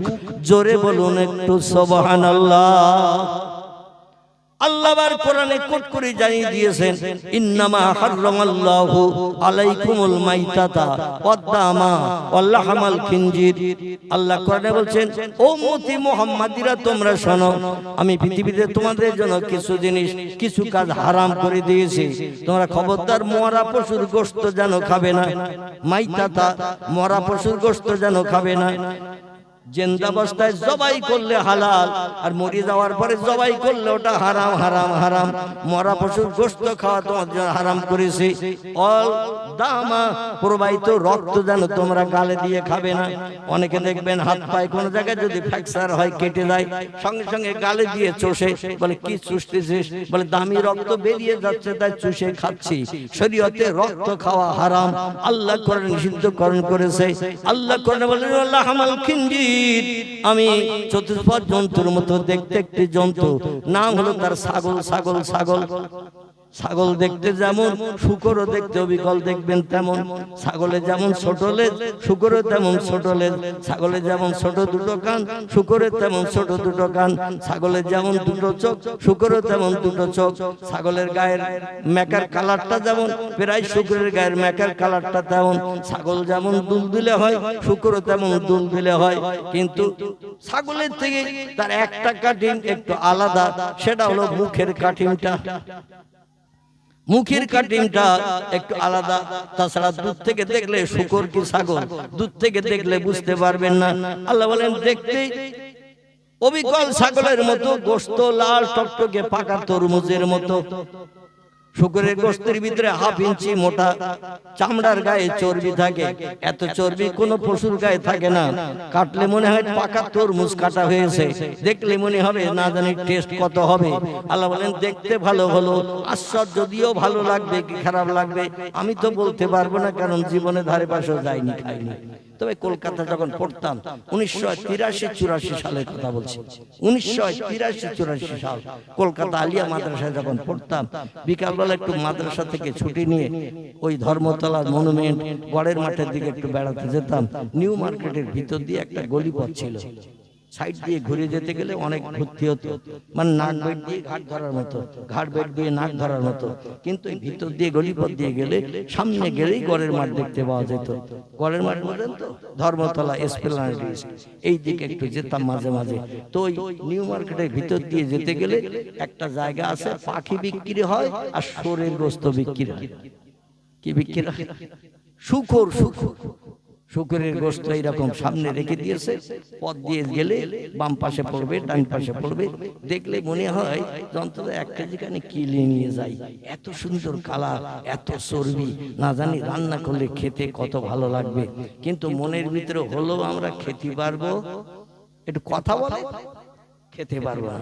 কারণ আল্লাহ কোরআনে সরাসরি করে বলে দিয়েছেন হারাম হারাম হারাম, শূকরের গোশত খেতে পারবে না। আল্লাহ কোরআনে বলছেন ও হারামার রিবা, টাকা দিয়ে বেশি টাকা যেন কারো কাছ থেকে নেবে না। খুব ভালো করে শোনেন, একটু দানা ছড়িয়ে নেই, তারপর ইনশাআল্লাহ আমি চারা তৈরির ব্যবস্থা করব। একটু জমিন তৈরি করে দানা ছড়িয়ে নেই। আল্লাহ বলছেন হারামার রিবা, টাকা দিয়ে গরিব দুঃখীর সাহায্য করে বেশি টাকা যেন নেবে না। ওটাকে কোরআনের ভাষায় সুদ বলা হয়েছে, সুদ। কুশিদ গ্রহণ করবে না। যদি কোনো গরিব দুঃখী কিছু ধার দাও, কিছু সাহায্য করো, যতটা দিয়েছো ততটা নেবে। বাড়তি যদি দুটো পয়সাও নাও, ওটা তোমার জন্য সুদের ব্যবসা হবে। ও হারামাল খামার, নিশাকর বস্তু যেন তোমরা জীবনে পান করবে না, খাবে না। আল্লাহ কোরআনে সরাসরি হারাম সাব্যস্ত করেছে। যে জিনিস পান করলে মস্তিষ্ক বিগড়ে যায়, নেশা হয়, মারে, স্ত্রী বলে, স্ত্রীর মা বলে ডাকে। নেশা এমন বিভোর হয়ে গেছে, বাড়ি এসে বলছে মা এক গ্লাস পানি দাও। স্ত্রী বলছে কারে মা বলছো? বলে তুই তো আমার মার মতো দেখতে। বলে তোমার মা মরে গেছে 4 বছর আগে, কবরে দাফন করেছো বাসতলায়, এখন তুমি কি রাখো আমারে মা বলছো? বলে কথা বললেই মারবো, তুই অবিকল দেখতে আমার মার মতো। মানে চোখে শস্যের ফুল দেখতেছে। মা স্ত্রী হয়, স্ত্রী মাঝে মাঝে এমন করে মা হয়। জোরে বলুন একটু নাউজুবিল্লাহ। আল্লাহ বলেন মাদক দ্রব্যের ধারে পাশে যাবে না। ও হারামাল খামার, মদ তোমাদের জন্য হারাম করেছে। করেছি, মদ যেন খাবে না, ঘুষ যেন খাবে না, গরিবের তিনের হক ফাঁকি দিয়ে খাবে না, নারীর ইজ্জত লুণ্ঠন করবে না, কোন মানুষের প্রাণ নাশ করে তার বিবি বাচ্চারে বিধবা এতিম বানাবে না। এগুলো আমি কোরআনে নিষিদ্ধকরণ করেছি। ইন্নামাল খামরু ওয়াল মাইসিরু ওয়াল আনসাবু ওয়াল আজলামু রিজজুম মিন আমালিশ শাইতান। এই কাজগুলো হলো সব শয়তানের কাজ, আর শয়তানের কাজ যারা করবে, শয়তানের ভাইরা ভাই খালাতো ভাই হয়ে অনলগ্নি কুণ্ডুর ভিতরে জাহান্নামে কোটি কোটি কোটি কোটি বছর দগ্ধ হতে থাকবে। জাহান্নাম এমন একটা জিনিস, আল্লাহ বলেন কুল্লামা নুদিজাত জুলুদুহুম, ওই জাহান্নামের আগুনে যখন বান্দাদের নিক্ষেপ করা হবে, তাদের গায়ের গোশত চামড়াগুলো পোড়ানো হবে। গোশত চামড়াগুলো যখন পোড়ানো হবে, বান্দাদের গায়ের গোশত চামড়াগুলো জাহান্নামের কঠিন আগুনে পুড়ে পুড়ে কয়লার মতো ঝরে ঝরে পড়বে। আমাদের শ্বাসের চিতায় মানুষ পড়লে যেমন গোশতগুলো সব পুড়ে যায়, ঝরে ঝরে পড়ে ছাই হয়ে যায়। মাঝে মাঝে কাল বৈশাখীর ঝড় হলে ছাইগুলো উড়ে চলে যায় দূর দূরান্তে, পুকুরে পুষ্করিণী খালেতে পড়লে ও পানির সঙ্গে মিশায়, আর নাম নিশানা গন্ধ থাকে না। আল্লাহ বলেন এমনটা দুনিয়ায় দেখে জাহান্নামের আগুনে ধারণা করে যেন কবরে বা শ্মশানে এসো না। শোনো শোনো শোনো, ফাবাদদালনাহুম জুলুদান গায়রাহা, যেই তোমাদের গায়ের গোশত চামড়া জাহান্নামের কঠিন আগুনে পুড়ে পুড়ে ঝরে ঝরে কয়লার মতো পড়বে, আবার নতুন নতুন করে গোশত চামড়া তোমাদের গায়ে তৈরি করে দেয়া হবে। জোরে বলুন একটু আমিন। বিশ্বাস হয় তো নাকি? বিশ্বাস হয়? যদি বলেন বিশ্বাস হয় না, শরীয়তের ফতোয়ার কিতাব কারবানা হেদায়া, কারবানা ফতোয়া দুররে মুহতার, কারবানা ফতোয়া মহি, কারবানা ফতোয়া কাজী খান, কারবানা ফতোয়া আলমগীর, কারবানা ফতোয়া মারাকিউল ফালা, বিখ্যাত বিখ্যাত ফতোয়ার কিতাবে লেখকেরা লিখেছেন, কোরআনের একটা কথা কেউ যদি অবিশ্বাস করে, লোকটি সঙ্গে সঙ্গে কাফের হয়ে যাবে। কি হবে?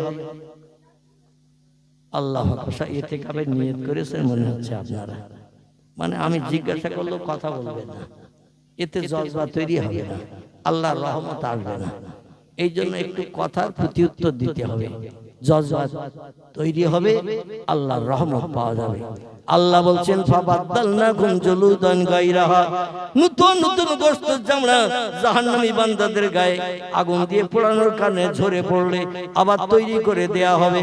লাইয়াজুকুল আযাব, আর নতুন নতুন আযাবের শাস্তি জাহান্নামীদের নসিবে জুটবে। লা ইয়ামুতু আলাইকুম ফিহা, পৃথিবীতে সব সৃষ্টির মরণ হবে একবার, সেই মরণ হলো এই পৃথিবীর মরণ। কিসের মরণ? সব সৃষ্টির মরণ হবে একবার। কুল্লু নাফসিন যায়কাতুল মাউত, প্রত্যেকটি সৃষ্টির মরণের আশ্বাস চাকানো হবে। মরণ হবে একবার, এই একবার মরণের পরে আর কোন সৃষ্টির দ্বিতীয়বার মরণ হবে? কথা বলে না, আর মরণ হবে না। মরণ একটাবারই হবে পৃথিবীতে, এরপরে সব সৃষ্টি চিরস্থায়ী চিরঞ্জীবী হয়ে থাকবে। জোরে বলুন একটু আমিন। এই জন্য জাহান্নামের আগুনে পুড়লেও জিন্দা থাকবেন, জান্নাতে সুখ ভোগ করলেও জিন্দা থাকবেন। জাহান্নামের ভিতরে 1 লক্ষ বছর বসবাস করার পর, হুরগেলেমানদের নিয়ে সুখ ভোগ করার পর কোন ফেরেশতা এসে বলবে না 1 লক্ষ বছর হয়ে গেছে, আর একটা লোক দরজার সামনে দাঁড়িয়ে আছে, ও লোকটার একটু সুযোগ দিতে হবে, অন্য কোন জায়গায় জায়গা নেই, তুমি একটু বাইরে যাও, 2-1 বছরের জন্য লোকটার একটু সুযোগ দিয়ে দেই, ও আল্লাহর ইবাদত বন্দেগী করেছিল। এই রকমটা জান্নাতে হবে বলে মনে হয়? আল্লাহ নবী তিরমিজি আবু দাউদ শরীফের হাদিসে বলছেন, জান্নাতীদের জান্নাতের ভিতরে এমন জায়গা দেয়া হবে, সবথেকে কম দরজার জান্নাতি হবেন যিনি, যার থেকে যে লোকটির সবথেকে কম জায়গা হবে জান্নাতের ভিতরে। নাসাই শরীফের হাদিস, পয়গম্বর মুহাম্মদ রাসূলুল্লাহ বলছেন, तमाम পৃথিবীর এরিয়ার মতো 10টা পৃথিবীর জায়গা তার জন্য বরাদ্দ হবে। तमाम পৃথিবীর এরিয়া যতটা, পৃথিবীতে বর্তমান 256টির মতো দেশ আছে। Japan, German, England, Holland, Poland, Italy, Brazil, Thailand, Singapore, Burma, Rangoon, Hindustan, Pakistan, Bangladesh, Afghanistan, Iraq, Iran, Kuwait, Jordan, Arab, ফারস্য, তুরস্ক, Libya, Nigeria, Indonesia, Malaysia, Sri Lanka, Burma, Tajikistan, Kazakhstan, Balochistan, Azerbaijan, Armenia, Saudi Arab, Arab আমিরশাহী, শাম, Syria, Morocco, Yemen, Bulgaria, Jordan, আছে না নাই? तमाम পৃথিবীতে 256টা দেশ মিলে এই পৃথিবী। কিন্তু এই পৃথিবী তো সাগরের মাঝখানে নয়। বিজ্ঞানী বলছেন পৃথিবীর 4 ভাগের 3 ভাগ পানি, 1 ভাগ মাটি। এই 1 ভাগ মাটিতে দেশ আছে 256টি। আর সাগরে যদি সব মাটি হতো তার দেশ আরো বাড়তো না কমতো। জনসংখ্যা বসবাসের সুযোগ আরো পেত না, ঘর বাড়ি বানানোর সুযোগ পেত না। মানুষ এখন সাগরের পানিতেও ঘর বানাচ্ছে, সুন্দরভাবে পানির উপরে বসবাস করবে, ভালো অক্সিজেন পাবে। তাই বিভিন্ন দেশে এখন সাগরের পানির উপরও বাড়ি বানাচ্ছে। চতুর্দিকে পানি, একটু দ্বীপ মতো তৈরি করে নিয়ে বিভিন্ন যন্ত্রপাতি দিয়ে, কাঠটা ডেটা ওটা দিয়ে, লোহার পাতাম তৈরি করে, স্পিড বোট তৈরি করে, দামি দামি চওড়া চওড়া নূহ নবী নৌকার মতো চওড়া চওড়া লম্বা লম্বা জায়গা তৈরি করছেন। নূহ নবী নৌকা ছিল 1200 হাত লম্বা, কষা 1200 হাত লম্বা, 400 হাত আর 200 হাত গভীরতা ছিল। গর্ত কানা থেকে তলা পর্যন্ত গর্ত ছিল 200 হাত। পৃথিবীতে প্রথম নৌকা বানিয়েছিলেন যিনি, বিজ্ঞানের বাবা ছিলেন না তিনি হলেন পয়গম্বর নূহ আলাইহিস সালাতুস সালাম। জোরে বলুন একটু সুবহানাল্লাহ। বিজ্ঞানীরা কোরআন পড়েছে, নূহ নবী নৌকার কথা শুনেছে। বিজ্ঞানীরা বলছে কোন কিছু বানাতে গেলে সূত্র লাগে, সূত্র ছাড়া কিছুই বানানো যায় না। আর আল্লাহ কোরআনে সব সূত্র ভরে দিয়েছেন 25 জন পয়গম্বরের জীবনী দিয়ে। জোরে বলুন একটু সুবহানাল্লাহ। লক্ষাধিক পয়গম্বর পৃথিবীতে এসেছে। সব পয়গম্বরের জীবনে আল্লাহ কম বেশি কোরআনে যদি ভরে দিতেন, কোরআন হালকা হইতো না মোটা হইতো? কোরআন মোটা হতো, কারণ সব পয়গম্বরের জীবনী কম বেশি কোরআনে যদি বলে দিতেন। পয়গম্বররা সব সৎ মানুষ, ভালো মানুষ, কোন পয়গম্বর খারাপ মানুষ ছিলেন না। এজন্য হাসরের মাঠে ওদের হিসাব নিকাশ হবে না, বিনা হিসাবেই জান্নাতে চলে যাবে। জোরে বলুন সুবহানাল্লাহ। আর আমাদের নাকের জল চোখের জল হবে না। একটা দিন আল্লাহ শুধু বানাবেন হিসাবের জন্য, 50 আলফা সানা মিম্মা তাউদ্দুন। একটা দিন বানাবো আমি বান্দাদের হিসাব নিকাশের জন্য, আমলনামার থলিকে যাচাই করার জন্য, মিজানের দাড়ি পাল্লা সেট করব। ওয়াকিমুল ওয়াজনা বিল কিসতে ওয়ালা তুকসিরুল মিজান। আমি কারোর জন্য পক্ষপাতিত্ব করব না, কারো বাড়তি ফ্যাসিলিটি দেব না, কারো 100 দান পরিমাণ বিপদে ফেলব না। যে যেমন দুনিয়ার জিন্দেগিতে আমল করে আসবে তার আমলের প্রতিদান দেয়া হবে। এই জন্য সূক্ষ্ম বিচার হবে, চুলচেরা বিচার হবে। আল্লাহ বিচার করে বিচারের প্রতিদান বান্দার নসিবে জুটাবেন। ভালো কাজ করলে ভালো জায়গায় যাবেন, খারাপ কাজ করলে খারাপ জায়গায় যেতে হবে, কোনো সন্দেহ নাই। সেদিন কোন পয়গম্বর আমার আপনার হয়ে তাদের উম্মতদের হয়ে কথা বলবে না। একজন ব্যক্তি শুধু কথা বলবেন উম্মতদের জন্য, তিনি হলেন সাইয়্যিদুল আম্বিয়া, রাহমাতাল লিল আলামিন, খাতামান নবিয়্যিন, শাফিয়াল মুজনাবিন। জোরে বলুন একটু সুবহানাল্লাহ। নারায়ে তাকবীর, নারায়ে তাকবীর। 1,24,000 মতান্তরে 2,24,000। কোনবার তাফসীরকার বলেছেন অগণিত পয়গম্বর। যত পয়গম্বর পৃথিবীতে এসেছে আল্লাহ পাক তাদের ভিতর থেকে ছাঁটাই করে বাছাই করে মাত্র 25 জন পয়গম্বরের জীবনী কম বেশি ভরে দিয়েছেন। তাই কোরআন শরীফের ওজন 500-700 গ্রাম। আর সব পয়গম্বরের জীবনী যদি কম বেশি ভরে দিতেন, কোরআন শরীফ উপর থেকে নামাতে 12 জন লাগতো, আবার পড়াশোনা করে তুলতে আবার 10 জনের সাহায্য লাগতো। মানে যেমন লম্বা হতো তেমন মোটা হতো। আল্লাহ শুধু পয়গম্বরের জীবনী কোরআনে দিয়ে কমপ্লিট করেন নাই, আর ওলিয়া উলিয়াদের জীবনও কোরআনে কমপ্লিট করে দিয়েছেন। জোরে বলুন একটু সুবহানাল্লাহ। এই যুগের কিছু দলমত পথের মানুষ, তারা ওলিয়া উলিয়া মানে না, ওলিয়া উলিয়াদের জীবনীও শুনতে চায় না।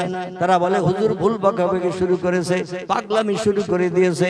আসলে কোরআন যে ওলিদের জীবনী আল্লাহ ভরে দিয়েছে, আমার মনে আসে আয়াত ওরা চোখে দেখতে পায় নাই, তাই ওলিদের কথা ওরা শুনতে চায় না। কিছু দল মতের মানুষ, কোরআনে ওলিদের কথা আছে না নাই? নবীদের কথা যেমন কোরআনে আল্লাহ ভরে দিয়েছেন, আমাদের তাদের চরিত্র থেকে আমল করে আমাদের চরিত্র ভালো গঠন করার জন্য পয়গম্বরদের জীবনী ভরার কারণ হলো তারা যেমন ভাবে পৃথিবীতে চলেছে, যেমন কাজ করেছে, ওই মতো তুমিও যদি চলতে পারো, তেমন কাজ ওদের মতো করতে পারো, তাহলে তোমার ঠিকানা হবে জান্নাত। এই জন্য পয়গম্বরদের জীবনী ভরে দিয়েছেন। তো বেশি পয়গম্বরের জীবনী আল্লাহ ভরেনি, মাত্র 25 জন পয়গম্বরের জীবনী ভরেছেন। 25 জন। আমি নাম কটা একটু বলি, মগজের দুশ্চিন্তা দূর হয়ে যাক। কারো নাম আদম, কারো নাম শীষ, কারো নাম ইদ্রিস, কারো নাম নূহ, কারো নাম ইব্রাহিম, কারো নাম ইসমাইল, কারো নাম ইসহাক, কারো নাম ইয়াকুব, কারো নাম ইউসুফ, কারো নাম দাউদ, কারো নাম সুলাইমান, কারো নাম মূসা, কারো নাম হারুন, কারো নাম হুদ, কারো নাম লূত, কারো নাম সালেহ, কারো নাম জাকারিয়া, কারো নাম ইহইয়া, কারো নাম আইয়ুব, কারো নাম ইউনুস, কারো নাম শোয়েব, কারো নাম ওজায়ের, কারো নাম ঈসা, কারো নাম মুহাম্মাদুর রাসূলুল্লাহ। কজন হলো? তাবারুক হবে না, গোশতওয়ালা তাবারুক আজকে আমি দিতে বারণ করব। শুধু শুনবেন, গুনবেন না। আর আওয়াজ মাঠ ভেঙে পালিয়ে চলে যাবে ভবানীপুর নদীর ওপারে, পার ভবানীপুর ওপারে মডেলের দিকে। ও মিলাদ আমি করব না। আমি আবার একটু নাম বলি, গুনেন। শুনলে খুব বেশি সময় মগজে থাকবে না, গুনলে অনেকদিন মনে থাকবে। এই কটা ঠিক বললাম না ভুল বললাম? আচ্ছা, নবীর নাম দুবার চারবার শোনা ভালো না খারাপ? আমাদের ছেলেদের নাম যদি 24 ঘন্টা ধরে জপ করি তসবিহ নিয়ে, মিন্টু মিন্টু মিন্টু মিন্টু, পিন্টু পিন্টু পিন্টু পিন্টু, লালটু লালটু লালটু লালটু, বল্টু বল্টু বল্টু বল্টু, বাপি বাপ্পা বাপি বাপ্পা বাপি বাপ্পা, বাবলু বাচ্চু ডবলু বুলু, এইভাবে যদি জপ করি তসবিহ নিয়ে, সব হবে কতটা? কথা বলেন, সব হবে না? গাল ব্যথা হবে, পিপাসা লাগবে, শরীর ক্লান্ত হয়ে যাবে, 1 পয়সার লাভ হবে না। কিন্তু তিরমিজি আবু দাউদ শরীফের হাদিস, আল্লাহ নবী বলছেন কোরআনের প্রত্যেকটি অক্ষরের বিনিময়ে আল্লাহ পাক আমার উম্মতদের নামামলের তলিতে 10টা করে সব লিপিবদ্ধ করে দেবে। কোরআনে যত পয়গম্বরের নাম লেখা রয়েছে, যত ওলিদের নাম লেখা রয়েছে, এই নামগুলো যদি পাঠ করেন, প্রতিটি অক্ষরের বিনিময়ে 10টা করে সব আপনার আমার নাম আমলে জুটবে। যে লোকটি পড়লো তার নাম আমলে যেমন সব জুটলো, যে লোকটি শুনলো সে লোকটা একটা সবের কমতি পাবে না, ও সেম টু সেম একই সবের অধিকারী হবে। চিল্লাই বলুন একটু সুবহানাল্লাহ। তাহলে নাম বলা ভালো না খারাপ? নাম বলা ভালো, শোনা পয়গম্বরদের নাম শোনাও ভালো। এই জন্য আমি দ্বিতীয়বার বলে একটু গুনে নেন। আল্লাহ কোরআনের টোটাল 27 জন পয়গম্বরের নাম কোট করেছেন। 2 জন পয়গম্বরের কোন জীবনী কোট করেনি, আর 25 জন পয়গম্বরের জীবনী কোট করে দিয়েছেন। নাম কটা শুনে নিন। কারো নাম আদম, কারো নাম শীষ, কারো নাম ইদ্রিস, কারো নাম নূহ, কারো নাম ইব্রাহিম, কারো নাম ইসমাইল, কারো নাম ইসহাক, কারো নাম ইয়াকুব, কারো নাম ইউসুফ, কারো নাম দাউদ, কারো নাম সুলাইমান, কারো নাম মূসা, কারো নাম হারুন, কারো নাম হুদ, কারো নাম লূত, কারো নাম সালেহ, কারো নাম জাকারিয়া, কারো নাম ইহইয়া, কারো নাম আইয়ুব, কারো নাম ইউনুস, কারো নাম শোয়েব, কারো নাম ইলিয়াস, কারো নাম ওজায়ের, কারো নাম ঈসা, কারো নাম মুহাম্মাদুর রাসূলুল্লাহ। জোরে বলুন সুবহানাল্লাহ। তাহলে তাবারক হবে ইনশাআল্লাহ। কষ্ট করে গুনেছেন যখন, আমি তাবারক পরিবেশন করতে নিষেধ করব না, কারণ লাভে মানুষ লোহা বইতে চায়, বিনা লাভে তুলোর বস্তাও মাথায় নিতে চায় না। আমাদের নাম আমলের থলিতে এই পয়গম্বরের নামে যত অক্ষর আছে, প্রতিটি অক্ষরের বিনিময়ে আমাদের আমল নামার থলিতে 10-10টা করে সব আল্লাহ লিপিবদ্ধ করেছেন। এটা সেদিন আমাদের কাজে লাগবে যেদিন ইয়াউমা ইয়াফিরুল মারউ মিন আকিহি ওয়া উম্মিহি ওয়া আবিহি ওয়া সাহিবাতিহি ওয়া বানিহি। যেদিন বাপ ছেলের হবে না, ছেলে বাপের হবে না, মা মেয়ের হবে না, মেয়ে মায়ের কাছে পরিচয় দেবে না, ভাই বোনের দিকে তাকিয়েও চিনতে পারবে না, বন্ধু বান্ধব কেউ কারো পাশে সাহায্যের জন্য দাঁড়াবে না। সেদিন ছিল হাসরের মাঠ, হাসরের ময়দান। আল্লাহ পাক সেদিন এই যে নাম কটা শুনলাম পয়গম্বরদের নাম, এই সওয়াবগুলো মিজানের দাড়ি পাল্লায় চাপিয়ে দিয়ে আপনার আমার ঠিকানা জান্নাত বানিয়ে দেবে। একটু জোরে বলেন আমার ভাইরা। যারা বলে কোরআনে কোনো অলির নাম নাই, অলির জীবনী নাই, আমি বলবো ওদের চোখ অন্ধ। কোরআন ওরা ভালো করে শেষ শুরু থেকে শেষ পর্যন্ত পড়ে নাই। আল্লাহ পাক কোরআনে কয়েকজন অলির নামও কোট করে দিয়ে দিয়েছেন।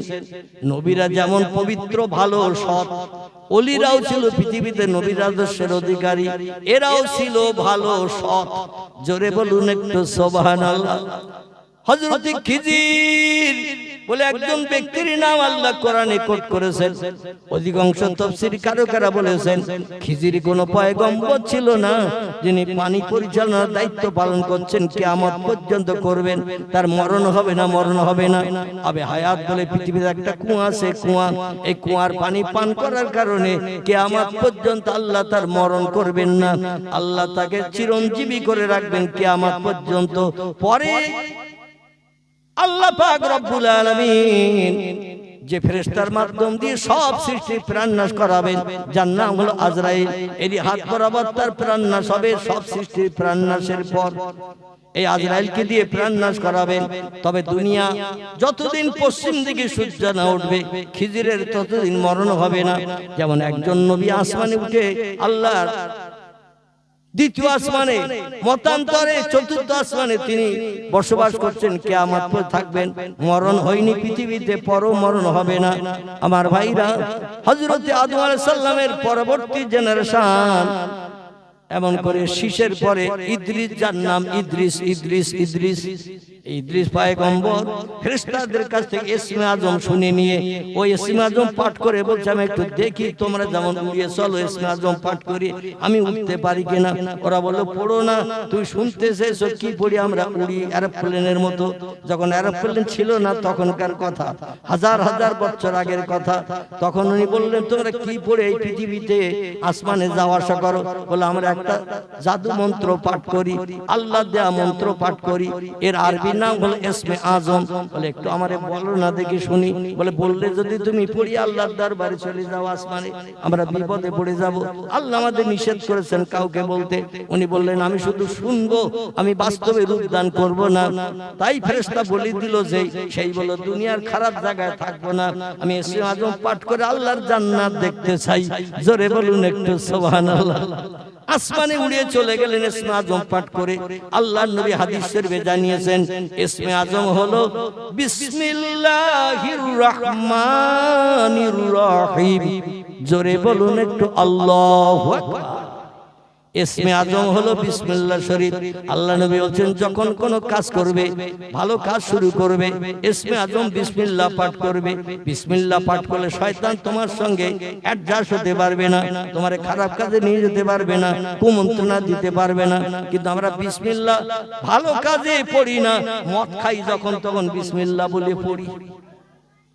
সুদের টাকা যখন নেই মনে মনে বিড়বিড় করে বিসমিল্লাহ পড়ে সলিমউদ্দিন চাচার কাছ থেকে সুদের টাকাটা নেই। আছে না এমন কিছু লোক, মানে মনে মনে করে বিসমিল্লাহ পড়লেই বোধহয় হালাল হয়ে যাবে, ভালো হয়ে যাবে। তাই জায়গা বিশেষ ব্যবহার করে না। আর এই বিসমিল্লাহ শরীফ যদি খারাপ জায়গায় ব্যবহার করেন, আল্লাহ খুশি হবে না অখুশি হবে? কথা বলে অবশ্যই আল্লাহ খুশি হবে। ইদ্রিস আলাইহিস সালাম আসমানে উঠে রয়েছেন। আল্লাহ পাক আসমানের সৃষ্টিকুল হুরগেলমান ফেরেশতাদের যখন প্রাণনাশ করাবেন আজরাইল দিয়ে, এনাকেও তখন প্রাণনাশ করানো হবে। আমি যেটা পূর্বে বলছিলাম, খিজির হলেন আল্লাহর ওলি। অধিকাংশ বর্ণনাকারীদের মতে আল্লাহ তার জীবনী কোরআনে কোট করে দিয়েছেন, লম্বা জীবনী। আমার ভাইরা, বাদশা জুলকারনাইন, সেকেন্ডার জুলকারনাইন যার নাম, ইনি কোন নবী ছিলেন না, তাম বিশ্বব্যাপী বাদশাহিত্য করার সুযোগ পেয়েছিলেন এই বাদশা সেকেন্ডার জুলকারনাইন। ইনি কোন নবী ছিলেন না, ইনি ছিলেন একজন উচ্চ পদমর্যাদার ওলি। আল্লাহ তার জীবনী কোরআনে কোট করে দিয়েছেন। জোরে বলুন একটু সুবহানাল্লাহ। এই ভিতরে আরো একজন ওলির জীবনী আল্লাহ কোরআনে কোট করেছেন, যার নাম হলো লোকমান হাকিম। কি নাম বললাম? লোকমান হাকিম। আল্লাহ কোরআনে তার তথ্যটা পর্যন্ত কোট করে দিয়েছেন আমাদের পড়ার জন্য, আমল করার জন্য। ইয়া বুনাইয়া আকিমিস সালাতা ওয়া আমুর বিল মারুফি ওয়া নাহাউ আনিল মুনকার ওয়াসবির আলা মা আসাবাক ইন্না যালিকা মিন আজমিল উমুর। লোকমান হাকিমের কথা, লোকমান হাকিমের বক্তব্য। উনি ওনার ছেলেকে বলছেন, বাবা ছেলে, খুব বেশি দিন আমি দুনিয়ায় বাঁচবো না, শরীর অবস্থা খুব ভালো না, যখন তখন আমার প্রাণ নাশ হয়ে যেতে পারে, তাই মরণাপন্ন সময় বৃদ্ধ বয়সে একটা উপদেশের কথা তোমারে বলছি, আমার উপদেশটা মেনে চলো, পরবর্তীতে লাভ ছাড়া লস হবে না। জোরে বলুন একটু সুবহানাল্লাহ। ছেলে বলছেন, ইয়া আবি, কি উপদেশ দিতে চাইছেন আপনি? বলুন বলুন বলুন। লোকমান বলছেন, ইয়া বুনাইয়া, এ আমার ছেলে, আকিমিস সালাত, মুয়াজ্জিন যখন মসজিদে আযান ধ্বনি দেবে, দুনিয়ার সব কাজে লাথি মেরে আল্লাহর দুনিয়ায় বাস করছো, আল্লাহর নেয়ামত খাচ্ছো, আল্লাহর জমিনে ঘর বেঁধে তুমি সুখ ভোগ করছো, মুয়াজ্জিন আযানের মর্যাদা দিয়ে আল্লাহর কাছে একটু মাথা নত করে জমিনে কপাল থেকে একটু সেজদা করো। আমার মনে হয় পান্থপুকুরের সব মুসলমান বাড়ির কাছে মসজিদ, সবাই তো জামাতে আসে নাকি? আসে না? একটা লোক পেলাম এবারে এতগুলো লোকের ভিতরে, লোক একটু কথার উত্তর দিচ্ছে, আর আপনারা গাইটাই পড়বে কি না এই চিন্তা ভাবনায় মনে করতে হুজুর যা বলে বলুক, কথা বলবো না। আমার ভাইরা, কলেমা পড়লে, ঈমান আনলে, মুসলমান হলে আপনার জন্য অবশ্য কর্তব্য নামাজ আদায় করতেই হবে। আফজালুল ইবাদাতি ইবাদাতুস সালাহ। আল্লাহ নবী বলছেন, আল্লাহর রেজামন্দির জন্য যত রকম ঘোষণা রেজামন্দি আছে, যত রকম ইবাদত আছে, ইবাদতের ভিতরে সেরা ইবাদতের নাম হলো নামাজ। কি নাম? নামাজ। কিন্তু মসজিদে আজান হয়, মুয়াজ্জিন যায়, সলিমউদ্দিন চাচা যায়, আব্দুল করিম দাদা যায়, যাদের বয়স 60-65 কোটা পেরিয়ে গেছে, আর যুব সম্প্রদায় যারা 30, 25, 28 বছরের বয়স, বলে চাচা এখনো বেঁচে দিয়েছে, ওইরাম বুড়ো হই, তারপরে মসজিদের রাস্তার দিকে বাম দিকে পশ্চিম দিক থেকে আসলে এদিক থেকে ঘুরবো, অন্যথায় ওই দিকে চলে যাবো। এখানে অবশ্যই এরম ছেলে নেই, মসজিদের কাছে আসলেই ঢোকে। তবে আমাদের গ্রামের কথা বলতেছে, মসজিদের দিকে ফিরেও তাকায় না অনেক। আমার ভাইরা, লোকমান হাকিম বললেন, ওয়াতুজ যাকাত, সারা বছর খেয়ে দিয়ে বাড়তি যে পয়সা তোমার উদ্বৃত্ত হবে, এই টাকার ভিতরে গরিব এতিমের হক আল্লাহ 2.5 টাকা করে প্রতি শতকরায় ঢুকিয়ে দিয়েছে। এই টাকা যেন নিজের টাকা মনে করে খরচ করবে না। আল্লাহ নামাজ যেমন ফরজ করেছেন, নামাজের পাশেই কোরআন লিখেছেন ওয়াতুজ যাকাত, যেখানে নামাজের কথা লেখা সেখানে যাকাতের কথা লেখা। নামাজ যেমন ফরজ, যাকাত তেমন ফরজ। আমরা নামাজ পড়ব কিন্তু যাকাত দেব না। ঠিক বললাম না? ভুল বললাম? আয় ব্যয় করেছেন, রোজগার করেছেন, কষ্ট করেছেন, পরিশ্রম করেছেন, দোকানদারি করেছেন, ব্যবসা করেছেন, রাত জেগেছেন, রৌদ্রে পুড়েছেন, বর্ষার পানিতে ভিজেছেন, আয় করে টাকা আনছেন, গুনে গুনে রাখছেন, দেনাদুনি পরিশোধ করে সংসার পরিচালনা করে বছর অন্তর যে টাকা আপনার উদ্বৃত্ত হবে, সাহেবে নেশাব ব্যক্তি যদি আপনি হয়ে যান, সাহেবে নেশাব ব্যক্তি যদি আপনি হয়ে যান, আপনার জন্য যাকাত ফরজ হয়ে যাবে। প্রতি শতকরা 2.5 টাকা গরিবের টাকা আপনার টাকায় ঢুকে রয়েছে। এই টাকাটা যদি গরিব লোককে আপনি দিয়ে দেন সংসারে সুখ ভোগের জন্য, মুখে হাসি ফোটানোর জন্য, আপনার টাকা আগুনে পুড়বে না, পানিতে ডুববে না। সেই খোদার কসম, চোর ডাকাত গুন্ডা বদমাইশ আপনার একটা টাকা ঘর থেকে ছিনতাই করে নিয়ে যেতে পারবে না।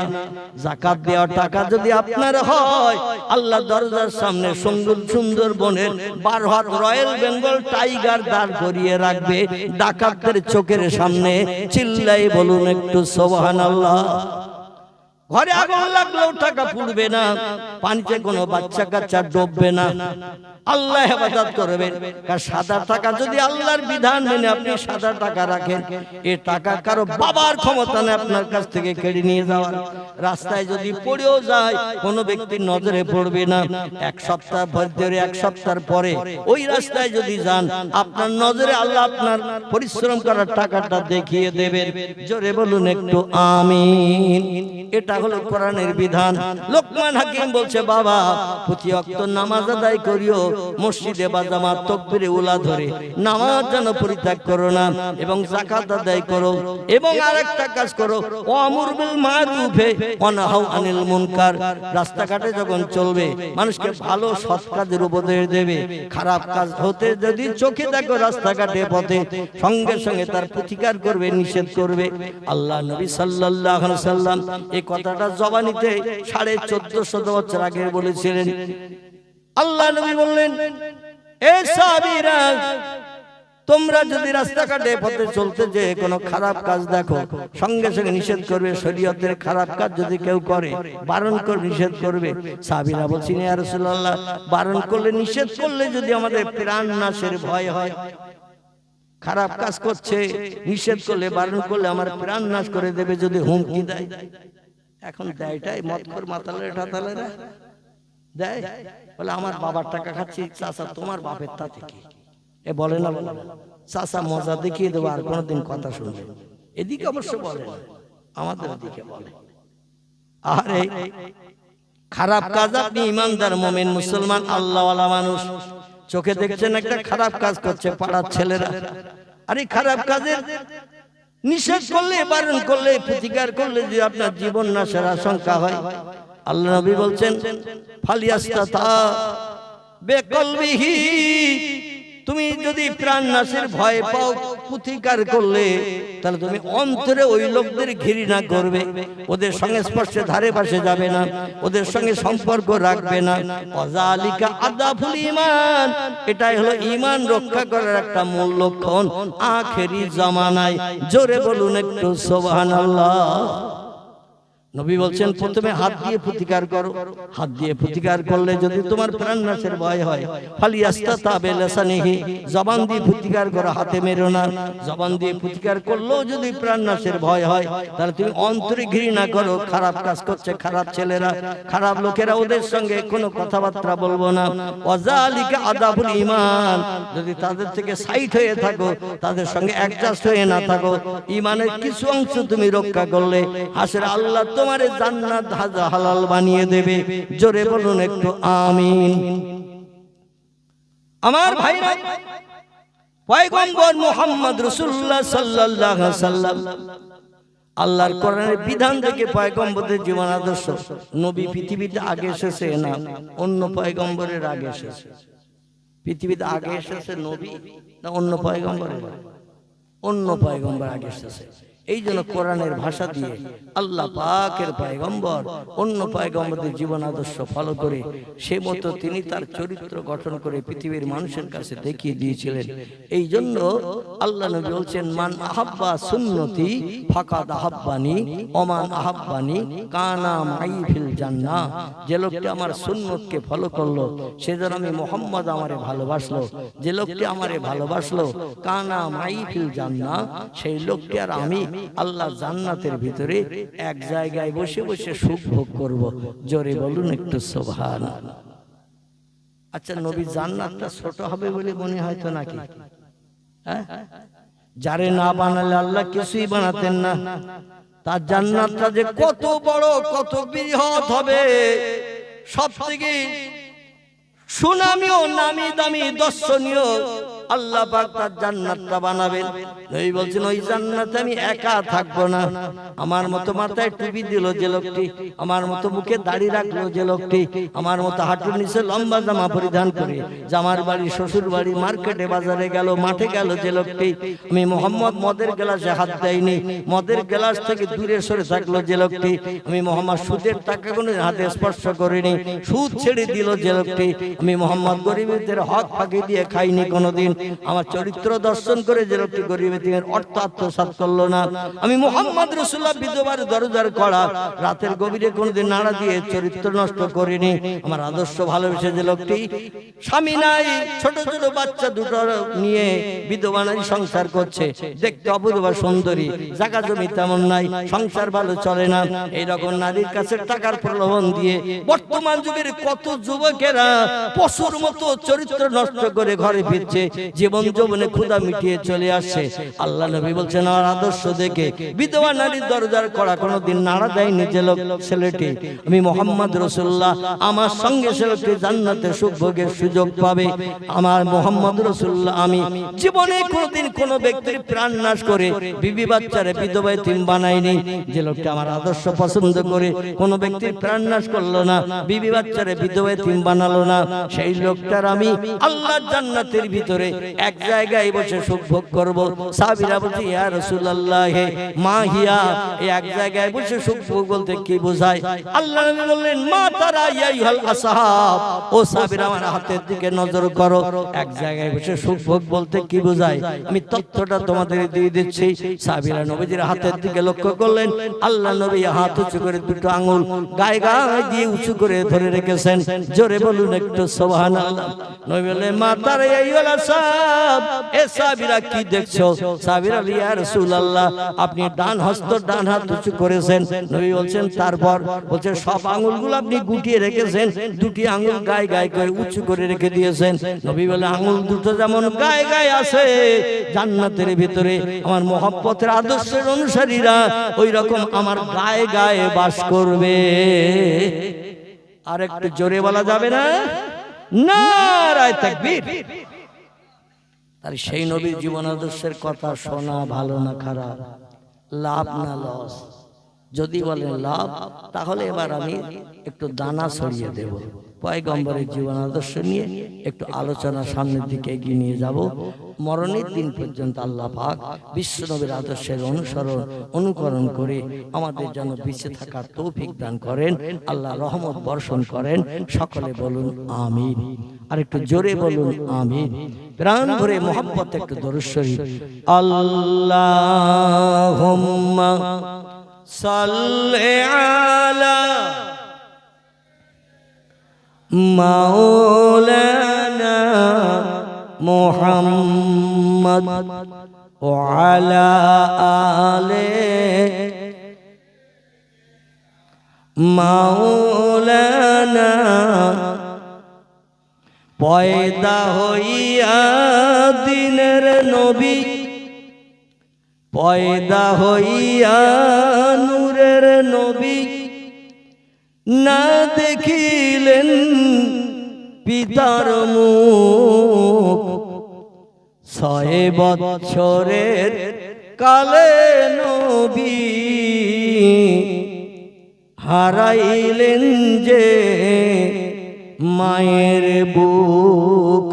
আল্লাহুম্মা সাল্লি আলা মাওলানা মুহাম্মদ ওয়া আলা আলি সাইয়্যিদিনা মাওলানা মুহাম্মদ। আলহামদুলিল্লাহ। নবী মুহাম্মদ রাসূলুল্লাহ বলেন ইন্নামা আনা বাশারুম মিসলুকুম, তোমরা যেমন দেখতে মানুষ আমি মুহাম্মদও তেমন দেখতে মানুষ।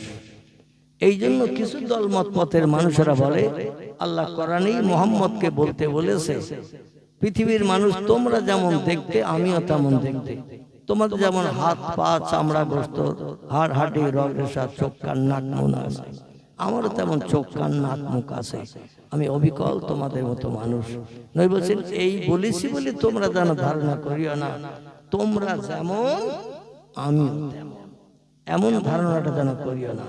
কারণ তোমাদের থেকে আল্লাহ পাক আমাকে আসমানে আর জমিনের ডিফারেন্স করে রেখেছে। জোরে বলুন একটু সুবহান, আর একটু জোরে বলুন সুবহান। আল্লাহ এই জন্য বলছেন ওমা মুহাম্মাদুন ইল্লা রাসূলুন, আমার মুহাম্মদ পৃথিবীতে যখন আগমন করে নাই তার আগে বহু পয়গম্বর আনাগোনা পৃথিবীতে হয়েছে। 1 লক্ষ মোতাবেক 2,24,000 পয়গম্বরের আনাগোনা হয়েছে। সেই পয়গম্বর এবং আমার আখিরি জামানার পয়গম্বর মুহাম্মদ রাসূলুল্লাহ যে এক দলের লোক নয়, এক রকম নয়। আমার মুহাম্মদকে যে একটু পৃথক করেছি সেটা আমি আমার কোরআনের মাধ্যম দিয়ে তোমাদের কাছে নজির সৃষ্টি করে দিলাম। জোরে বলুন একটু সুবহানাল্লাহ। বিশ্ব নবী যে আমাদের মতো মানুষ নয়, এই জন্য আল্লাহ পাক তাকে ১৫০০ মতান্তরে ৪৫০০-এর মতো অলৌকিক তাজ্জব আশ্চর্যান্বিত ঘটনা নবীকে দিয়ে পৃথিবীতে ঘটিয়ে দিয়েছেন তার ৬৩ বছরের জিন্দেগিতে। পৃথিবীর কোন মানুষ যেন বলতে না পারে মুহাম্মদ যেমন আমিও তেমন, এই কথাটা যাতে কেউ বলতে না পারে। এই জন্য অলৌকিক তাজ্জব আশ্চর্যান্বিত ঘটনা আমি নবীকে দিয়ে পৃথিবীতে ৬৩ বছরের জিন্দেগিতে ৪৫০০-এর মতো অলৌকিক ঘটনা ঘটিয়েছি। আল্লাহ পাক কোরআনের ওই আয়াতে বলছেন আমার মুহাম্মদ দেখতে তোমাদের মতো। এখানেই কথা শেষ নয়, বরং মুহাম্মদুর রাসূলুল্লাহ তোমাদের থেকে যে আলাদা ডিভাইডেড পার্থক্য, ওই আয়াতের শেষে তত্ত্ব দিলাম, তত্ত্বটা শোনো। মাছ এত বড়, গরু এত বড়, আর তলায় যদি হাত না দেই তাহলে বোঝা যাবে মাছটা কত বড়, বোঝা যাবে। প্লেট এত বড়, খাঞ্চা এত বড়, তলায় যদি হাত না দেই তাহলে খাঞ্চার মেকার এরিয়াটা কত বোঝা যাবে।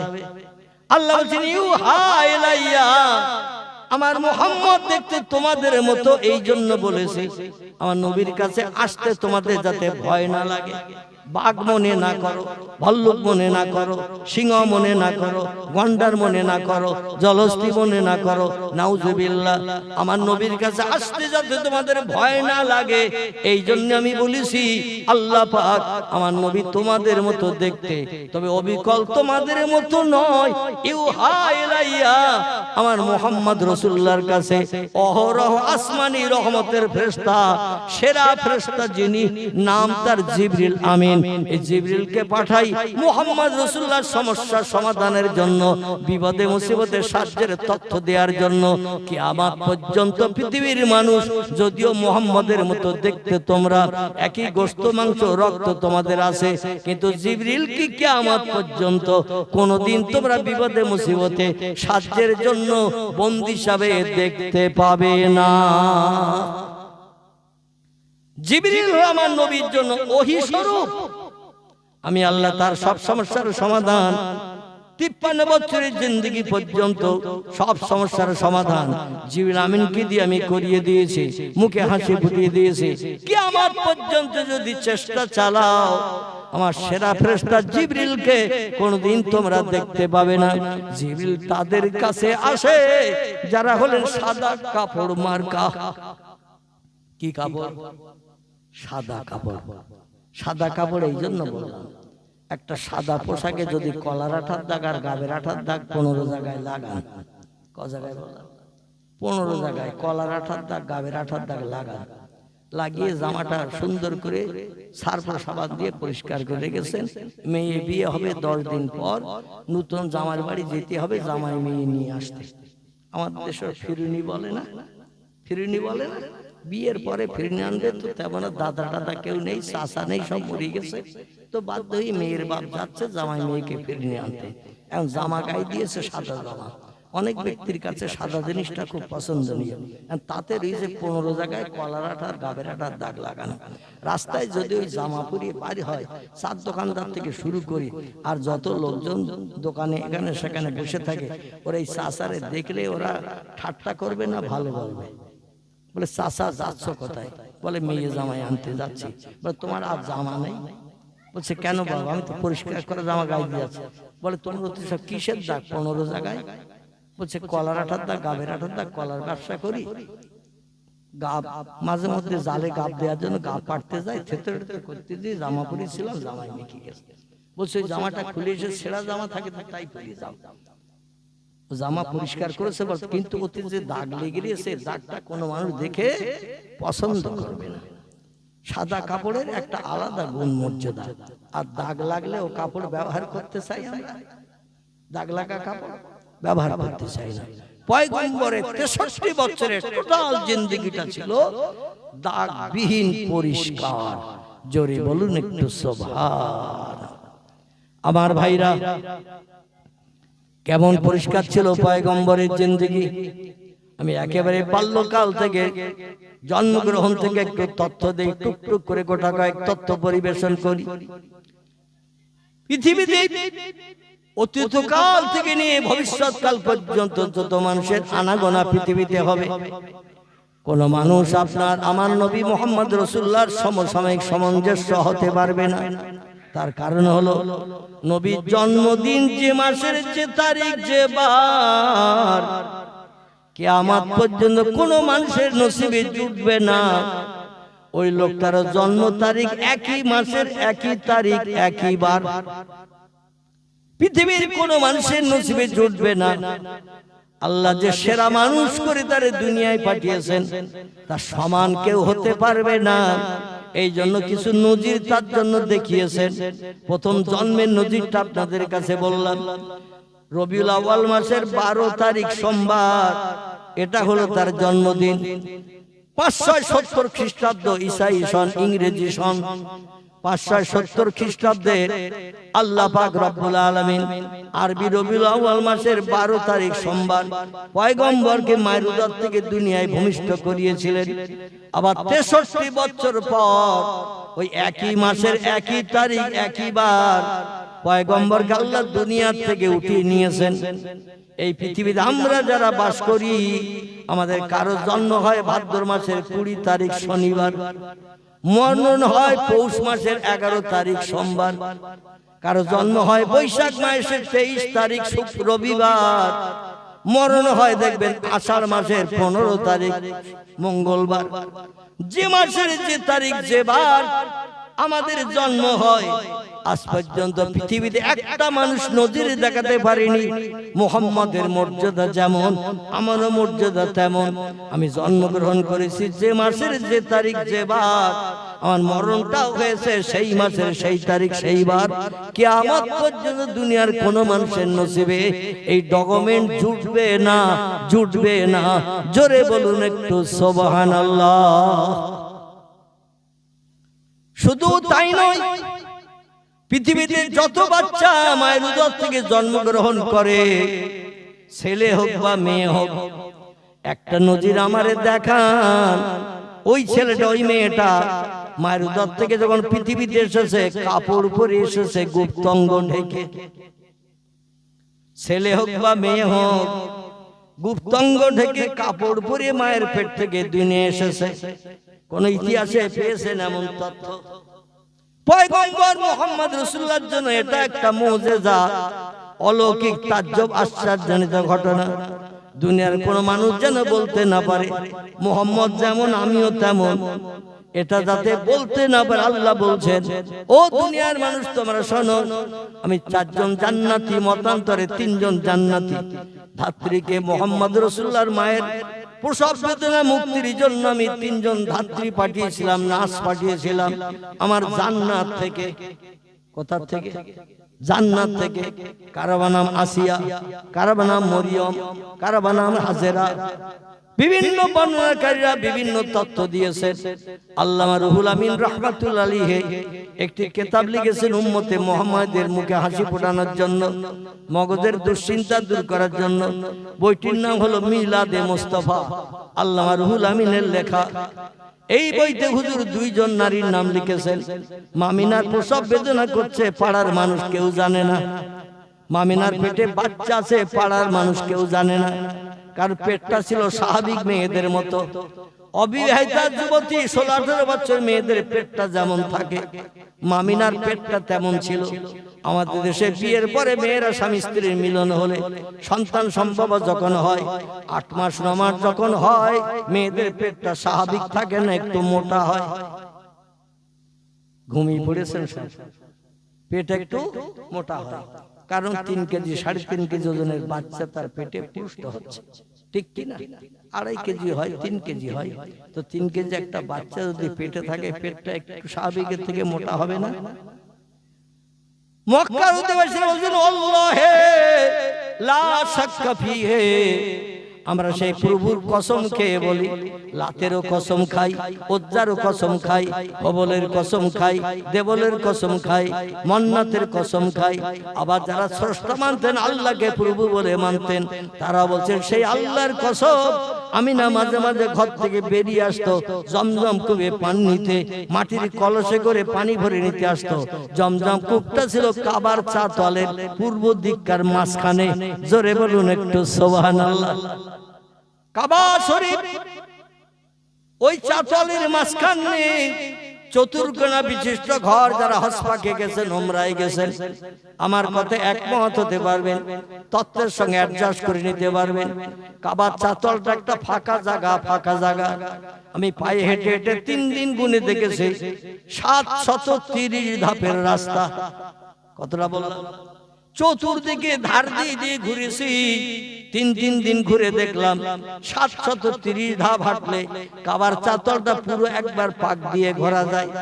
এই 730 ধাপের দূরত্বটা 4 ধাপ দিয়ে মাঝখানে যে ফাঁকা জায়গা, এই মাঝখানে ফাঁকা জায়গায় 32 হাত, এমন করে 22 হাত লম্বা, 22 হাত আর 22 হাত উঁচু, 33 ফুট লম্বা, 33 ফুট আর 33 ফুট উঁচু চতুর্কোণা বিশিষ্ট একটা ঘর বানানো রয়েছে। এই ঘরের চতুর্দিকে ফাঁকা জায়গা। এই ফাঁকা জায়গার পূর্ব দিকে আমাদের দিকে আল্লাহ পাক একটি কুয়া বানিয়ে রেখেছিলেন ইব্রাহিম নবীর জামানায়।